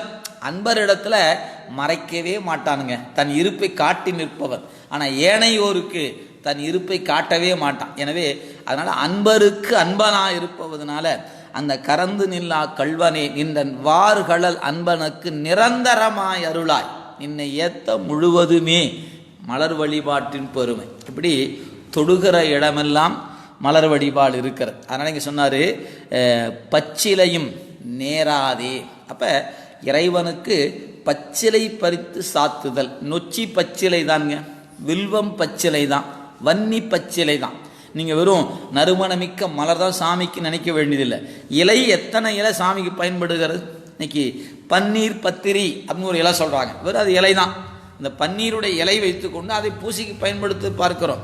வில்வம் இருக்கிறது, நம்முடைய கொன்றை இது பார்க்கிறோம், வன்னி பார்க்கிறோம். இதெல்லாம் அந்த இலையே இறைவனுக்குரிய மலராக இருக்கிறது. எனவே ஏதேனும் ஒரு பச்சிலை பறித்து வழிபடுங்க. வைத்தீஸ்வரன் கோயில் என்ற திருத்தலத்தில் வேப்ப மரம் தாங்க தலை விரிச்சோம். அப்போ என்ன இருக்கும்? வேப்ப இலை சாமிக்கு உரிய தானத்தை நாங்கள் இருக்கிறது. நீங்கள் சிந்தித்து பாருங்கள், எத்தனை இடத்துல இலந்தை மரம் தலைவிருச்சமாக இருக்கிறது, மூங்கில் தலைவிருச்சமாக இருக்குது. எல்லா வகையான மரமும் ஒவ்வொரு கோயிலும் ஒவ்வொரு மகம் தலைவிருச்சமாகத்தானே இருக்கிறது. அப்போ அந்த தலை விருச்சம் என்று ஏன் சொல்லுகிறோம்? இறைவன் அந்த மரத்தின் கீழே இருந்தார், அந்த மரத்தினுடைய இலையும் பூவும் அந்த பெருமான் மீதானே விழுந்திருக்கும். சிலந்தையும் ஆனைக்காவில் திருநிழல் பந்தல் செய்து தானே, அதானே வரலாற்றில் பார்க்கிறோம். எனவே இறைவனுக்கு யாவர்க்குமாம் இறைவருக்கு ஒரு பச்சிலை அப்படிங்கிறத இங்கே எடுத்து காட்டுகிற வண்ணமாக, பச்சிலையும் நேராதே நீரும் நிரப்பாதே. இந்த நீரும் நிரப்பாத, நீர் கொண்டு நிரப்புதல் வேண்டும். அதாவது இறைவனுக்கு திருமஞ்சனம் என்கிற ஒன்றை ஆட்டுதல் வேண்டும். எனவே எந்த திருமுழுக்கும் நீரின்றி நிரம்பாது. நீங்கள் திருமஞ்சனம் செய்யணும்னா தண்ணீர் இல்லாமல் திருமஞ்சன வழிபாடு. நீங்கள் சுவாமிக்கு பால் அபிஷேகம் பண்ண வச்சுக்கோங்களேன், உதாரணத்துக்கு சொல்கிறேன். முதல்ல தண்ணீர் விட்டுட்டு தான் சாமிக்கு பால் பண்ணுறோம். பால் விட்ட பிறகு அப்படியே விட்டுறோம், மறுபடியும் தண்ணீர் விட்டால் தானே. எனவே ஒரு திருமேனியை அபிஷேகத்தை செய்ய தொடங்கும் போது முதல்ல தண்ணீர் தான் விடுவோம், அப்புறம் மீண்டும் ஒவ்வொரு திரவியம் விட்ட பிறகு மறுபடியும் தண்ணீர் விடுகிறோம். இப்போ நீங்கள் ஒரு உதாரணத்தை சொல்லணும்னா, நம்ம சுவாமிக்கு திருமஞ்சனம் ஆட்டுகிறோம். முதல்ல பச்சரிசி மாவு கொண்டு அந்த பெருமானுக்கு திருமஞ்சனம் செய்கிறோம்னா முதல்ல தண்ணீர் வார்த்த பிறகு தானே பச்சரிசி அபிஷேகம் செய்கிறோம். அதன் பிறகு என்ன பண்ணுகிறோம்? திருமஞ்சன பொடி என்று ஒன்று வைத்திருப்போம். தண்ணீர் விட்டுட்டு மறுபடியும் சாமிக்கு திருமஞ்சன பொடி விட்டு மறுபடியும் தண்ணீர் விட்டு தூய்மைப்படுத்திய பிறகு தான் மஞ்சள், அப்புறம் பால், அப்புறம் தயிர். இப்படி ஒவ்வொரு திரவியம் அபிஷேகம் செய்யும் போதெல்லாம் இடையிடையே தண்ணீர் விட்டு விட்டுத்தானே அந்த திருமேனியை தூய்மை செய்கிறோம். நீங்கள் எல்லாம் ஒட்டுக்கா ஊற்றுறது, பாலை ஊற்றணுமா, அது கழுவ வேண்டிய, தயிரை ஊற்று, அப்படியே மோரை ஊற்று அப்படின்னு எல்லாத்தையும் ஊற்றுரு. சில நேரங்களில் சில இடங்களில் பார்த்தீங்கன்னா அப்படி தான் சில பேர் பண்ணி கொண்டு இருப்பாங்க. ஒரு அபிஷேகம் என்று செய்யும் பொழுது நீங்கள் முதல்ல தண்ணீர் வார்த்து திருமேனியை முதல்ல தூய்மை செய்ய வேண்டும். அதன் பிறகு ஒவ்வொரு திரவியம் அபிஷேகம் செய்த பிறகு நீர் வார்த்து தான் அடுத்த திரவியத்தை அபிஷேகம் செய்யணும். இதுதான் முறைங்க. ஆனால் இது நீங்கள் சில இடங்களில் அந்த விதிகளுக்கு மீறாக மொத்தமாக நீங்கள் பார்த்துட்டு உட்காந்துருப்பீங்க. அவர் பாலை ஊற்றுவார், உடனே அடுத்து தயிரை ஊற்றுவார், அப்படியே சந்தந்து ஊற்றுவார், எல்லாத்தையும் ஒட்டுக்கா ஊற்றி தண்ணியை ஊற்றி கழுவிடுவார். இதுக்கு பெயர் அபிஷேகம் அல்லங்க, அது முறை அல்ல, அப்படி செய்யக்கூடாது. நீங்கள் ஒரு பொருள் விட்டாலுமே, ஒரு பொருளாக இருந்தாலும் லேசாக தண்ணி விட்டு தான் அடுத்த வழிபாட்டு போகணுமே அன்றி நம்ம அப்படி செய்ய. அதனால தான் நீர் இல்லாது வழிபாடு நிரம்பாது. அதனால் நீரும் நிரப்பாதே. அப்போ இங்கே என்ன சொல்லுகிறாருன்னு பார்க்கணுங்க. அப்போ ஓராதே, உண்ணாதே, நேராதே, நிரப்பாதே, 4 சொல் இருக்கிறது. இந்த 4மே இங்கே ஓராதே அப்படின்னு சொல்லி நீங்கள் அதை உடன்பாட்டில் எதிர்மறை சொல்ல உடன்பாட்டில் கொண்டு வந்து ஓர்ந்து, அதுக்கப்புறம் உண்ணுதல், அதுக்கப்புறம் நேர்ந்து, நிரம்ப.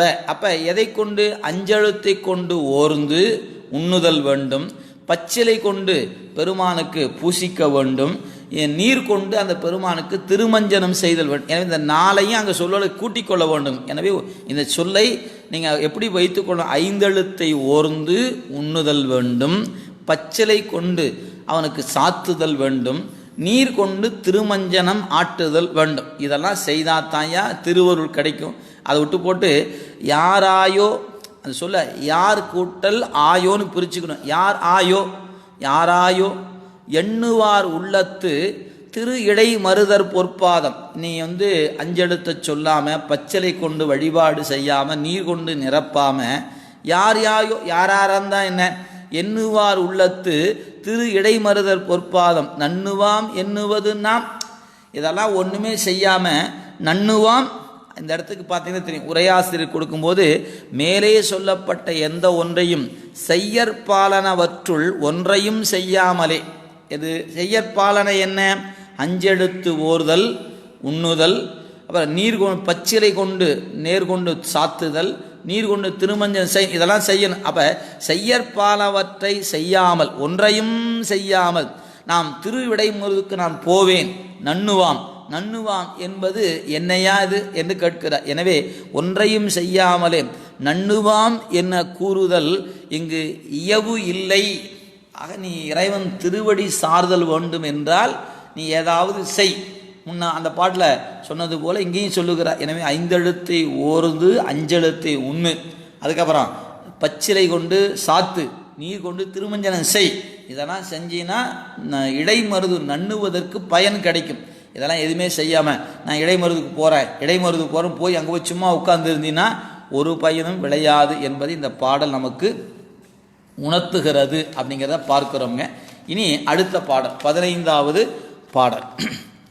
நாமே இடை உள்ளவாறு அறிவின் ஆம் இனி நாங்கள் சொல்லால் ஆமே மருதன் மருதவனத்தன்னம் அன்னவரை பூமேல் அணிந்து பிழைக்கச் செய்தால் ஒரு பொட்டுமிட்டார் தாமே தளர்பவரை பாரம் ஏற்றுதல் தக்கதன்றே. இந்த பாட்டு அகத்துறை பாடலாக அமையப்பெற்றிருக்கிறது. இந்த பாட்டில் என்ன செய்தி இருக்கிறது அப்படின்னு பார்த்தீங்கன்னா, இது இந்த அகத்திணை வகைக்குள்ளே அமையப்பெற்றிருப்பதுங்க. அப்படி பார்க்கும் பொழுது மெய் தொட்டு பயிரல் என்பது அதனுடைய துறை. அகத்திணை இலக்கணத்தில் மெய் தொட்டு பயிரல் என்கின்ற துறை பற்றியது. தலைவன், அதாவது சொல்ல என்னும் துறை பற்றி தலைவன் கூற்றாய் அமைந்த பாட்டு. இந்த பாட்டு தலைவனுடைய கூற்றாக அமையப்பெற்றிருக்கிற பாட்டு. அதாவது மருதவனத்து அன்னம் அன்னவள் என்பது தலைவி. இந்த பாட்டில் பார்த்தீங்கன்னா 2வது வரியில் மருத வண்ணத்து அன்னம் அன்னவரை அப்படி 2வது வரியில் குறிப்பிடுகிறார். எனவே தலைவன் கூற்றாக அமையப்பெற்றதுனால அந்த இதில், எனவே மேல் அந்த பார்த்து பார்த்தீங்கன்னா அந்த தலைவன், அதுக்கப்புறம் மேல் என்பது தலைமேல் என்பது பாட்டில் சொல்லப்பெறுகின்ற பூமேல் அப்படின்னு பாருங்க. அந்த மேல் அது பார்த்தீங்கன்னா மேல் என்பது தலை மீது, அணிந்து என்பது அலங்கரித்து. எனவே அதாவது தலைமீது மலர் அலங்கரித்து அன்னம் போன்ற சாயலை உடைய அந்த தலைவி தன்னுடைய தலை மீது அந்த மலர் கொண்டு அலங்கரித்திருக்கிறார். எனவே அந்த வகை தலைமேல் அணிந்து, அதாவது அலங்கரித்து, எதை மேல் பூவால் அணிந்து. எனவே மேல் பூவால் அணிந்து, பூமேல் அணிந்து என்பதை மேல் பூவால் அணிந்து, தலைவி தன் தலை மீது பூவால் அந்த பூமேல் என்பதை மேல் பூ அணிந்து. எனவே தலைவி தன் தலை மீது மலர் சூடி இருக்கிறாள். இதாங்க செய்தி. அதாவது கருத்து என்னன்னு பார்த்தீங்கன்னா, தலைவன் எப்படி யோசிக்கிறான் அப்படிங்கிற பாட்டு சொல்கிறார். அப்படி அணிந்திருக்கக்கூடிய அந்த தலைவி அந்த மலர் அணிந்திருக்கிறாள். எனவே இப்போ தலைவனுக்கு என்ன கருத்துன்னு கேட்டால், இப்படி அணிந்திருக்கிறார்களே இவள் அந்த மலரின் பாரத்தை தாங்குவாளா? ஐயோ, இப்படி பூவை கொண்டு தலை மேலே வச்சுட்டாங்களே, இவள் வேற ரொம்ப மெல்லிய இடை உடையவள், இவள் மேலே கொண்டு இந்த பூ என்கிற பாரத்தை கொண்டு போய் வச்சுட்டா இது தாங்குமா இந்த உடம்பு அப்படின்னு. ஏங்க, பூ என்பது என்ன எடை இருக்க போகிறது? ஆனால் அதான் கவியினுடைய நிலை, அதாங்க பார்க்க. எனவே அதனால் தம் செயல் குற்றம் ஆகும்படி செய்தார்கள் என்று ஆழ்ந்த கருத்து அதுதான். எனவே அன்னம் அன்னவரது இடை என்று எவ்வாறு உள்ளது என்பதை அதை தான் இங்கே சொல்லும்போது, அது பூவை சுமக்காது என்பதை நாம் மட்டுமே அறிவோம். என்னுடைய தலைவிக்கு பூ கூட பாரம் என்பது எனக்கு தாயா தெரியும். அவள் அன்னம் போன்று இருப்பவள், மெல்லிய இடை உடையவள். அவளுடைய தலைமையில கொண்டு போய் பூவை வைக்கிறீங்களே, அவளுக்கு அது அந்த பூவினுடைய எடையை தாங்குவாளா என்று தலைவன் சொல்லுகிறான். எனவே அப்படி அவள் தாங்க மாட்டாள் என்பதை யாருக்கு தெரியும்? எனக்கு தாயா தெரியும் அப்படின்னு தலைவியின் மீது வைக்கிற பாரம் எடை உடையதாக இருக்கிறது. அவளுக்கு ஏற்படுகிற வலி எனக்குத்தான் தெரியும் என்று தலைவன் சொல்வதாக இருக்கு. எனவே சுமக்காது என்பதை நாம் மட்டுமே அறிவோம். எனவே அந்த சூடுகின்ற பணிப்பெண்களுக்கு தெரியாது. ஆகா, தலைவியை அலங்கரிக்கிறோம் என்று சொல்லி தலை மேலே போய் மலர்கள் மீது மலராக வைத்து வைத்து அலங்கரிக்கிறாங்க. ஐயோ, அந்த தலை பாரமாக இருக்குமே, இந்த தலை மலர் அந்த பாரத்தை தாங்குமா? எனவே என்று தலைவன் இயங்குகிறான். இதுதான் கருத்துங்க. எனவே இவர்கள் நாங்கள் அவருக்கு சொல்லார், இந்த மலர் அவள் சுமக்க மாட்டாள் என்பது அவர் அறிய மாட்டார். எனவே அது சொல்ல அது பூவைகள் சுமக்காது என்பதை நாம் மட்டுமே அறிவோம். எனவே அவர்கள் அறியார். இனி நாங்கள் அவர்களுக்கு சொல்லலாமோ? சரி, நாம் போய் என் தலைவி மீது இப்படிலாம் பூவை வைக்காதீங்க சொல்லலாமா? கூடாது. எனவே பூவை அணிந்ததற்கு மேல் நெற்றியில் மேலே ஒரு பொட்டு முன்பே மெலிகின்றாள். எனவே மேல் மேலும் சுமை ஏற்றல் தக்கதன்று. ஐயா, பூவை வச்சா போதான்னு சொல்லி நெத்தியில் பொட்டு வேற வைக்கிறீங்களே, இதெல்லாம் என் தலைவிக்கு சுமையாகாதா? கிராம நீங்கள் நம்ம எப்படி சொல்வது, நீங்கள் நான் உதாரணத்துக்காக சொல்லணும்னா, மயில் பீலியாக இருந்தாலும் கூட பாரம் ஏற ஏற அச்சாணி உடைந்து போகுமே, திருவள்ளுவர் சொல்வார். அது மாதிரி தலைவியினுடைய இடை மெல்லிய இடையாக இருப்பதனால ஏற்கனவே பூவை வேற வேற அத்தனை பூவை வச்சு வேற சிரமப்படுத்துகிறாங்க. அதுக்கு மேலே பொட்டை கொண்டு போய் வச்சு வேற இன்னும் சிரமப்படுத்துகிறாங்களாம். எனவே நெற்றியில் ஒரு பொட்டும் அது இட்டு இருக்கிறார்கள். இதெல்லாம் தக்கதன்று என்று தலைவன் இவ்வாறு கூறி, இதற்கு மேல் தலையில் உள்ள மலர்களை நாடி வண்டுகள் வருகின்றனவே. ஐயோ, இந்த பூ தேன் நிறைந்த மலரா வேற போச்சு, இந்த தேனப்பறக்கு வண்டு வேற வந்து இந்த பூ மேலே வண்டு வந்து உட்காருமே, இந்த இடையெல்லாம் என் தலைவி தாங்குவாளா என்று கேட்கதாக இந்த பாட்டு இருக்குதுங்க. எனவே அவைகளையெல்லாம் ஓட்டுவான் போல தலைவியை நெருங்கி அவளது மெய்யை தீண்டுவான். இப்போ இந்த கருத்தினுடைய பாருங்க. எனவே நாமே இடை உள்ளவாறு அறிவாம் இனி நாங்கள் சொல்லார். நான் அந்த தலைவியினுடைய நிலையை அறிவேன். ஆம், ஏன் மருத வண்ணத்து அன்னம் அன்னவரை பூ மேல் அணிந்து மேலும் மேலும் பூ அணிந்து பிழைக்க செய்தால் ஒரு ஒரு பொட்டும் இட்டார். அங்கே பூவை வச்சு வச்சு பிழை செய்தாங்க. அந்த பிழைக்கு மேல் ஒரு பிழையாக ஒரு பொட்டும் இட்டார். சரி, நாம் போய் இந்த எதையாவது சொல்லி தலைவி பக்கத்தில் போகணுமே. இப்போ தலைவனுக்கு நோக்கம் என்னன்னு கேட்டால் மெய் தீண்டல். இதாங்க கருத்து. அவர் மெய் தீண்டலுக்கு என்ன பண்ண, ஏதாவது ஒரு காரணம் வேண்டும். அதனால் இங்கே பாரு, உன் பூ வந்து ரொம்ப அது மேலே வண்டு வந்து வேற உட்காருது, பாவம் உனக்கு ஏற்கனவே சுமை ஏற்படுகிறது, வண்டின் சுவை இருக்குது அப்படின்னு சொல்லி வண்டை துரத்துவது போல தலைவியின் மெய் தீண்டுகிறான் தலைவன் என்பதுதான் பாடலுடைய ஆழமான கருத்து. எனவே தாமே தளர்பவரை பாரம் ஏற்றுதல் தக்கதன்றே என்று இந்த பாடல் அகத்துறை பாடலாக அமைய பெற்றிருக்கிறது. இப்போ இதுவரைக்கும் நான் முன்ன பாட்டு சைவ சித்தாந்தம் இப்படிலாம் கொடுத்துட்டு இப்போ ஒரு அப்படியே சுவை எப்படி அகத்துறை பாடலாக கொடுத்திருக்கிறார். எனவே அந்த வகையில் தலைவன் கூற்றாக இந்த பாடல் அமைய பெற்றிருக்கிறது என்பதை பார்க்க. எனவே இந்த பாட்டில் தலைவியை வைத்து கொண்டு தலைவன் கூற்றாக சொல்லப்பட்ட மெய் தீண்டல் அப்படிங்கிற மெய் தொட்டு பயிரல் என்று அதற்குரிய துறை இந்த பாட்டில் அமைய பெற்றிருக்குதுங்க. அடுத்த பாட்டுக்கு போகலாம். இனி நாம் பார்க்கக்கூடிய பாடல் 16வது பாட்டுங்க. அதை பார்க்கலாம்.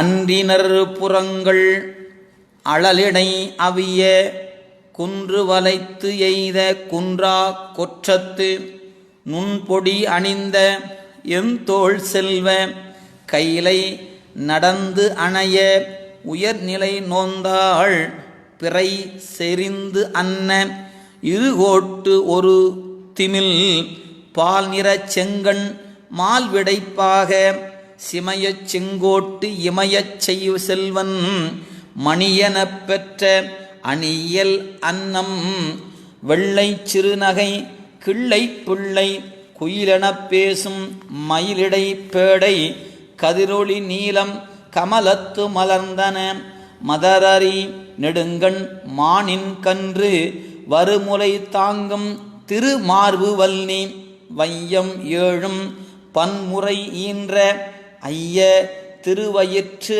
அம்மை பிராட்டி மரப்பரும் செய்கை அறப்பெரும் செவ்வி எம்மை ஆளுடைய உமையாள் நங்கை கடவுள் கற்பின் மடவரல் கொழுன கடவுள் கற்பின் மடவரல் கொழுன பவல மால்வரை பனைக்கை போந்து அணைய தழை செவி என்தோள் தலைவன் தந்தை பூவலர் குடிமி சேவலம் பதாகை மலை துளை படுத்த கொலை கெழு கூர்வேல் அமரர் தாங்கும் குமரன் தாதை பொருதிடம் பொன்னி புண்ணியம் புறக்கும் மருதிடம் கொண்ட மருதவான நின்னது குற்றம் உளதோ நினைந்து என்னரும் கோடி இடர்ப்பகை கடந்து கண்ணுரு சீற்றத்து காமனை வதையா இறப்பையும் பிறப்பையும் இகழ்ந்து சிறப்பொடு தேவர் ஆவின் கண்டன திரிவாய் பாவிகள் தமதே பாவம் யாதெனின் முறியா புழுக்கல் முப்பழம் கலந்த அறுசுவை அடிசில் அற்றினிதிருப்ப புசியாது ஒருவன் பசியால் வருந்துதல் அயினியின் குற்றம் அன்று வெயிலியின் வைத்து ஆற்றிய தண்ணீர் நாற்றம் இட்டிருப்ப மாடா ஒருவன் விடா வேட்கை தண்ணீர் குற்றம் அன்று கண்ணகன்று தேந்துளி சிதறி பூந்துணர் துருமி வாலுகம் கிடந்த சோலை கிடப்ப வெள்ளி இடை வெயில் புள்ளி வயர் பொடிப்ப அடி பெயர்த்திடுவான் ஒருவன் நெடிது வருந்துதல் நிழல் தீங்கு அன்றே. இந்த பாட்டிலையும் இறைவனை பார்த்து மருதீச பெருமானை பார்த்து சொல்லுகிறார், நின்னது குற்றம் உளதோ, உன்னுடைய குற்றம் என்று எதை சொல்ல முடியும்? ஒன்றுமில்லை. ஏன் உன்னுடைய குற்றம் அன்று, இதெல்லாம் மக்களுடைய குற்றமாக இருப்பது என்பதை இந்த பகுதியில் ஆசிரியர் எடுத்து காட்டுகிறார். முதல் பகுதிகள் எல்லாமே அந்த இறைவனுடைய பெருமை திறத்தை சொல்லக்கூடியதாக அமைய பெற்றிருப்பதுங்க. அந்த பாடலில் பார்த்தீங்கன்னா அந்த இறைவனுடைய பெருமையை வரிசையாக சொல்லிக்கொண்டே அன்றினார் புறங்கள் அலலிடை அவிய. அன்றினார் அப்படின்னா பகைத்தவர்னு அர்த்தம். அன்றினர் என்பதுக்கு பகைத்தவர். அப்போ அன்றினர் புறங்கள் அலலிடை அவிய. இந்த முப்புற சம்ஹாரம் பல இடங்களில் தொடர்ந்து சொல்லப்பட்டு கொண்டே இருக்கிறது என்பதை நாம் அறிந்திருக்கிறோம். எனவே அந்த வகையில் முப்புறத்தை எரித்த செய்தியை அன்றினர் புறங்கள் அழலிடை அவிய. எனவே பகைத்தவராக இருக்கின்ற அவர்கள் அந்த தன்னுடைய அந்த அம்பினார் அந்த எழித்து பொடியாக்கினார். அன்றினர் புறங்கள் அழலிடை அவிய. குன்று வளைத்து எய்த குன்றா கொற்றத்து. மேரு மலையை வில்லாக கொண்டு அந்த பெருமான் அந்த முப்புறத்தை எரித்தார் என்பது மிக அழகாக விரித்து. வில்லார் வரையாக மாநாகம் நானாக வேடம் கொண்டு புல்லார் புறமூன்றும் எரித்தார்க்கு இடம்போலும் என்பது நம்ம திருநனார் தேவாரத்தில் திருஞான சம்பந்தர் குறித்திருக்கிறார். நிறைய இடங்கள் இருக்குங்க. நம்முடைய பூவார் மலர் கொண்டு அடியார் தொழுவார் புகழ்வார் வானோர் மூவார் புறங்கள் எரித்த அன்று மூவர்க்கு அருள் செய்தான் என்பதும் அண்ணாமலை தேவாரத்தில் பார்க்கிறோம்.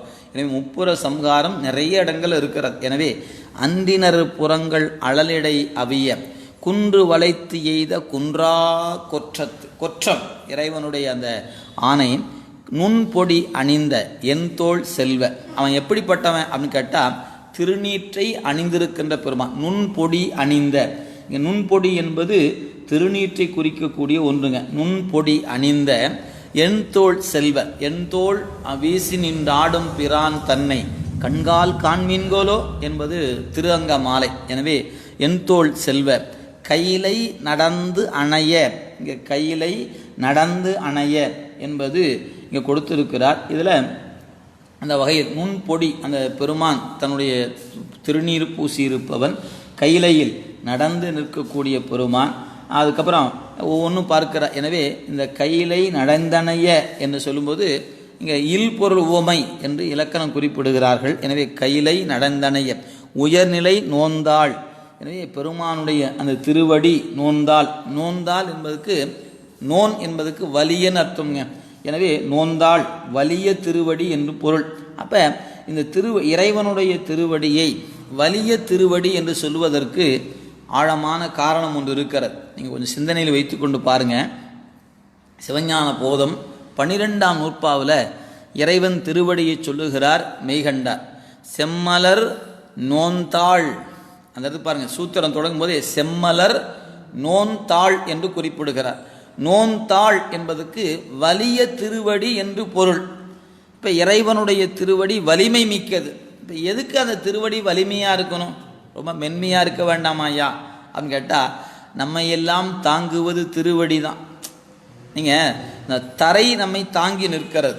இந்த தரை நம்மை தாங்குதலாக தான் அதுக்கு பேர் தரைனே பேர். வலிமையோடு இருப்பது எத்தகைய வலிமை? வஜ்ரம் போன்ற வலிமை. நீங்கள் உண்மை விளக்கம் என்கிற நூல் படிச்சிங்கன்னா தரைக்கான குறியீடு வஜ்ரம். ஏன்? அது கடினத்தன்மையுடையது. அது கடினமாக இருப்பதனால நம்ம எல்லாம் தாங்கி நிற்கிறது. அப்போ இறைவன் திருவடியும் அத்தகைய வலிமையுடையது தான். ஏன்? அதுதான் நமக்கெல்லாம் ஆதாரமாக இருக்கு. நாம் எல்லா உயிர்களுக்கும் எல்லா உலகத்துக்கும் எது தாங்குகிறதோ அதுதானே ஆதாரம். ஏன்னா அப்போ அது தாங்குகிற பொருள் வலிமையாக இருந்தால் தானே தாங்க முடியும். அதனால் அந்த இறைவன் திருவடியை வலிமை மிக்க திருவடி என்று சொல்லுகிறோம். ஆனால் அதே சமயத்தில் தன் அன்பனை நோக்கி அந்த திருவடி அவன் தலை மீது படும்போது வலிமையான திருவடியாக இருக்காதுங்க, மென்மையான திருவடியாக இருக்கும். எப்படி? இணையார் திருவடி என் தலைமையில் வைத்தலுமே அப்படின்னு சொல்கிறாரா இல்லையா? அப்போ அந்த தூக்கி நீங்கள் இந்த இடத்துல ஒரு ஆழமான கருத்துங்க. இதை மேலோட்டமாக பார்த்தீங்கன்னா விளங்காது, கொஞ்சம் சிந்திச்சு பார்த்தீங்கன்னா தெரியும். இப்போ அப்பர் சுவாமிகள் கேட்குறார், கோவாய் முடுகி அடுத்திறன் கூற்றம் குமைப்பதன் முன் பூவார் அடிச்சுவடு. இங்கே வலிய திருவடின்னு சொல்லியிருக்கிறாங்க. அவர் சொல்றார் பூ போன்ற திருவடிங்கிறார். பூவார் அடிச்சுவடு என் தலைமையில் பொறித்து வைன்னு கேட்குறார். அப்போ அந்த திருவடி எவ்வளவு மென்மையான திருவடி. நீங்கள் இப்போ முன்ன பாட்டில் படித்தோம் இல்லைங்களா? மெல்லிய எடையுடைய தலைவி இடத்துல அந்த பூவை வைக்கிறதே பாரமாக இருக்குதுன்னு தலைவன் ஏகிறான். இங்கே திருவடியே தூக்கி தலையில் வைக்கிறீங்களையா, அது எவ்வளவு சுமையாக இருக்கும், அதான் வலிமையானதாச்சே அப்படின்னு கேட்டால் இல்லை, ரொம்ப எளிமையாக பூ போன்று இருக்குமா. இப்போ நம்ம தலை மீது ஒரு பூ விழுந்தால் நமக்கு ஒன்றுமே தெரியாதுங்க. ஏன்? அதனுடைய அந்த அதிர்வு கூட நம்மால் உணர முடியும், அவ்வளவு மென்மை இருக்குது அந்த மலர் என்பது. அதனால் இறைவன் திருவடியை மலர் போன்ற மலரடி என்று சொல்லுகிறோமே, அந்த மலரடி என்று சொல்லுகிறோம். அதுக்கு இங்கே ரொம்ப மென்மை பூவார் அடிச்சுவடு. நீங்கள் திருவாசகத்திலே பூவார் அடிச்சுவடு என்று பல இடங்களில் சொல்வார். அப்படி இறைவன் திருவடி அவ்வளவு மென்மையானதாக இருக்குதுன்னு படிக்கிறோம். சரி, இதே வரலாற்றில் இன்னொரு பகுதி பாருங்க. ராவணன் கைலாய மலை அப்படி பெயர்த்து எடுத்தான். சாமி என்ன பண்ணாரா, இந்த தன்னுடைய காலில் இந்த விரல் மற்றும் ஊன்றினாருங்களாம். பெருவிரல் என்று சொல்லக்கூடிய விரலை மட்டும்தான் ஊன்றினார். உடனே அவனுடைய 20 தோளும் மலைக்கு சிக்கி கொண்டது. கண்ணீர் பெருக்கோடு எப்போ 20 முகத்தில் அப்படியே அந்த சொல்லக்கூடிய அந்த 10 தலை ராவணன் 20 கண்களிலும் கண்ணீர் பெருக்கில் கண்ணீர் விட்டு அழுகிறான். தலை 10, 20 கண்கள், 20 கண்ணில் கண்ணீர் வருது. சாமி என்னால் தாங்கிக் கொள்ள முடியல அழுகிறான். நீங்கள் நினைத்து பாருங்க, அப்பர் சாமியினுடைய தலை மீது திருவடியே வைக்கிறாரு, அவருக்கு வலிக்கவே இல்லை. அது பூவார் அடிச்சுவடா இருக்குது. ராவணன் மேலே விரலை மட்டும்தாங்க ஊன்னார், அவனுக்கு வலிக்குது. என்னங்க இது வியப்பு! நீங்கள் சிந்திச்சு பாருங்க. காலை தூக்கி வச்சவருக்கு ஆஹா அருமை அருமை பூ போன்று இருந்ததுன்னு சொல்கிறாங்க. விரலை மட்டும் அப்படி அசைத்து ஊண்டியவருக்கு ஐயா மலையை தூக்குனது கூட பாரம் இல்லைங்க, அந்த இறைவன் அந்த விரலை வச்சாரு பாருங்க, அதுதான் என்னால் தாங்க முடியலங்கிறாங்க. இப்போ என்ன கருத்துன்னு நினச்சி பாருங்க. அன்புடையவர் மீது நீங்கள் இறைவன் தாழ் வைக்கும்போது அது மலராக இருக்கும், மென்மையாக இருக்கும். அதே சமயத்தில் வலிமை மிக்கவனாக யாரெல்லாம் அருளுக்கு மாறாக நிற்கிறார்களோ அவர்களை தண்டிக்கும் போது அதே திருவடி வலிமை மிக்க திருவடியாக நிற்கும். எனவே மென்மையுடைய அன்புடைய அன்பருக்கு மென்மையாகவும், வன்மையுடையவர்களுக்கு அது வன்மையாகவும் இருக்குமே அன்றி வன்மை உடையவருக்கு மென்மையாக இருக்காது என்பதை இந்த ரெண்டையும் வைத்து ஒப்பீடு செய்து பார்த்தீங்கன்னா நம்ம உணர்ந்து கொள்ளலாம். எனவே இறைவன் திருவடி மெல்லியதாகவும் இருக்கும், வன்மையுடையதாகும். யாருக்கு? அன்பில்லாதவனுக்கெல்லாம் அது வன்மையுடையதாக இருக்கும், அன்புடையவருக்கு மென்மையுடையதாக இருக்கும் என்பதை கருத்தில் கொள்ளலாம்.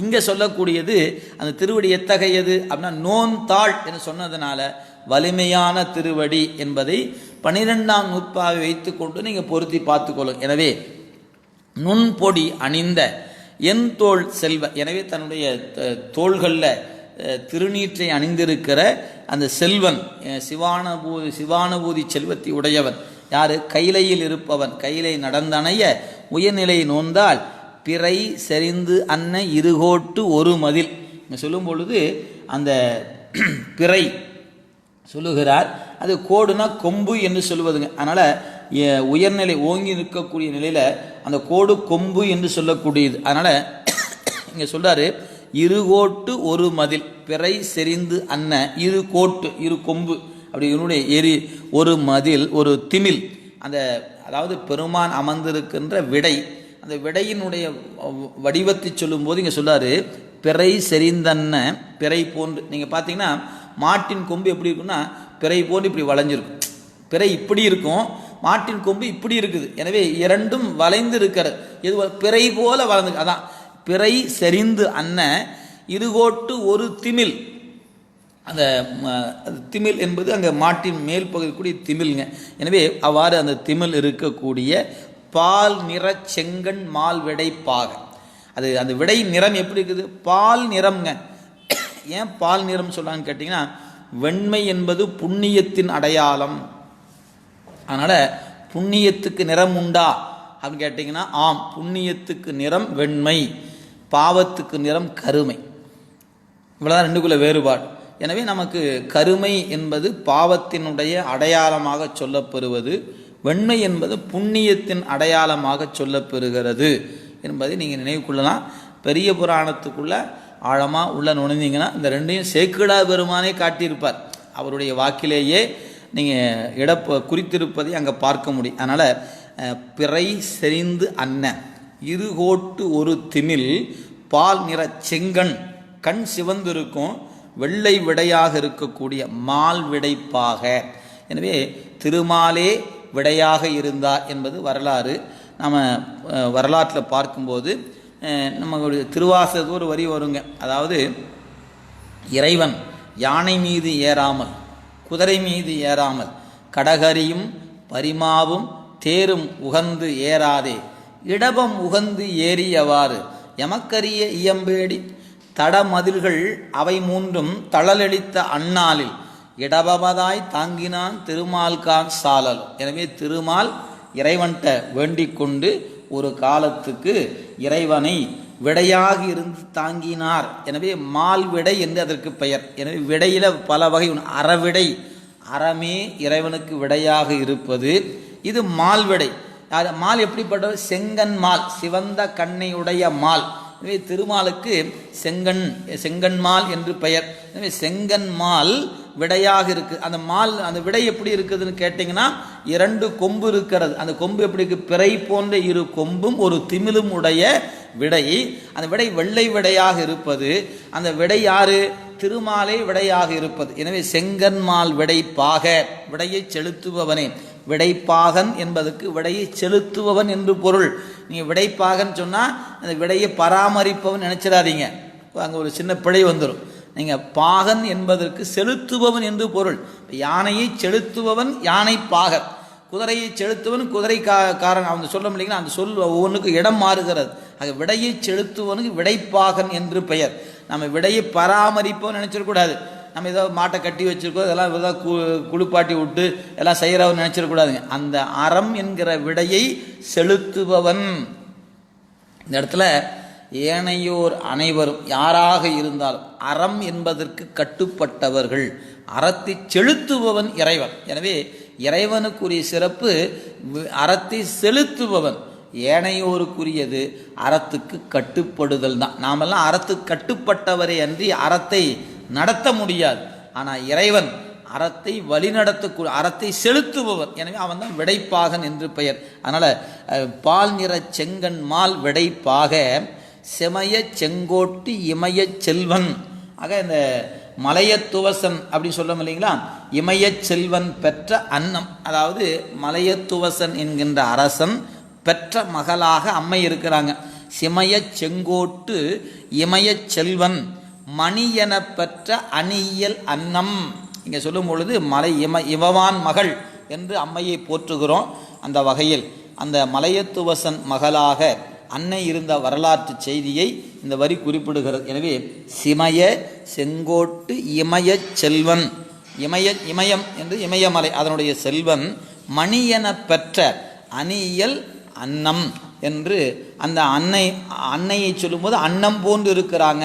மட அன்னம் என்று சொல்ல முடியும். அன்னம் வெள்ளை சிறுநகை கிள்ளை புள்ளை குயிரென பேசும் மயில் இனம் பேடை. அந்த குறுநகை எப்படி இருக்கிறது? வெண்மையானது. வெள்ளை சிறுநகை கிள்ளை பிள்ளை கிளி பேசுவது போலவும் பின்னை குயில் என பேசும். எனவே கிள்ளை பிள்ளை குயில் என பேசும் மயிலிடம் பேடை என்று அந்த குறிப்பை சொல்லுகின்ற பொழுது இங்கே காட்டுகிறார். எனவே உமாதேவி என்று சொல்லப்பெறுகிற அன்னை மயில் இடம் அந்த மானின் கன்று போல அவ்வாறு இருக்கக்கூடியவள் என்று அம்மையை பற்றி முன்ன சொன்னது விடை பற்றி சொன்னார். இப்போ அம்மையை பற்றி சொல்லும்போது மலையத்துவசன் மகள் அன்னம் போன்று இருப்பவள், அவள் அவளுடைய வெள்ளை சிறு நகை இருக்கிறது, கிள்ளை போன்ற கிளியை போன்ற பேச்சும் குயில் என கிள்ளை சொல்லுகிற கிள்ளை போலவும் குயிலென பேசுவதும் மயிலின் சாயலும் உடையவள் என்று எடுத்து காட்டுகிறார். எனவே இதுக்கு தொடர்ந்து அந்த அன்னையினுடைய அழகு தான் பின்னாடி சொல்ல. கதிரொளி நீலம் கமலத்து மலர்ந்தன மதரரி நெடுங்கன் மானின் கன்று. மான் கன்று போன்ற கண் இருக்கிறது.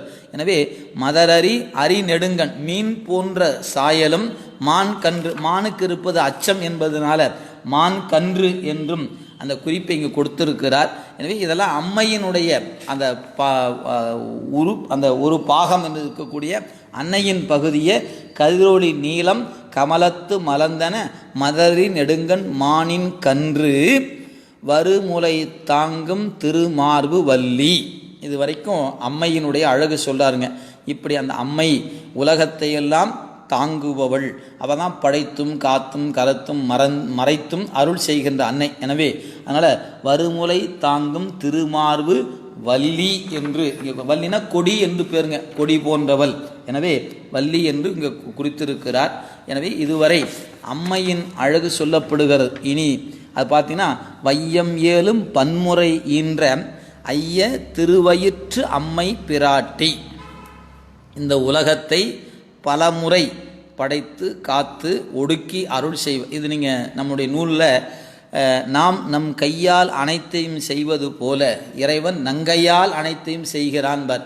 அது மாதிரி இங்கே இறைவன் தன் சக்தியை கொண்டு தான் உலகத்தை நடாத்துகிறான். எனவே வையம் பன்முறையின்ற இந்த உலகத்தை இந்த உலகம் என்பது நம்ம சுருக்கமாக சொன்னால் 7 உலகம்னு சொல்லுவோங்க.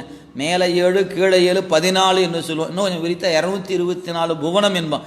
வையம் 7 பன்முறை இன்ற ஐய திருவருற்று அம்மை பிராட்டி என்று அம்மையை பற்றி இந்த வரிகளை கொடுத்திருக்கிறார். இனி அதுக்கு அடுத்து வரக்கூடிய செய்திகளை நாம் அடுத்த வகுப்பிலே காண்போம் என்று சொல்லி இன்றைய சிந்தனையை இறைவனுடைய திருவரு கருணையினாலே இந்த அளவில் நிறைவு செய்கிறோம். என்றும் இன்பம் பெருகும் இயல்பினால் ஒன்று காதலித்து உள்ளம் ஓங்கிட மன்றுளார் அடியார் அவர்வான் புகழ் நின்றது எங்கும் நிலவி உலகெலாம் காவாய் கனகத்திரளே போற்றி கைலை மலையானே போற்றி போற்றி. திருச்சிற்றம்பலம்.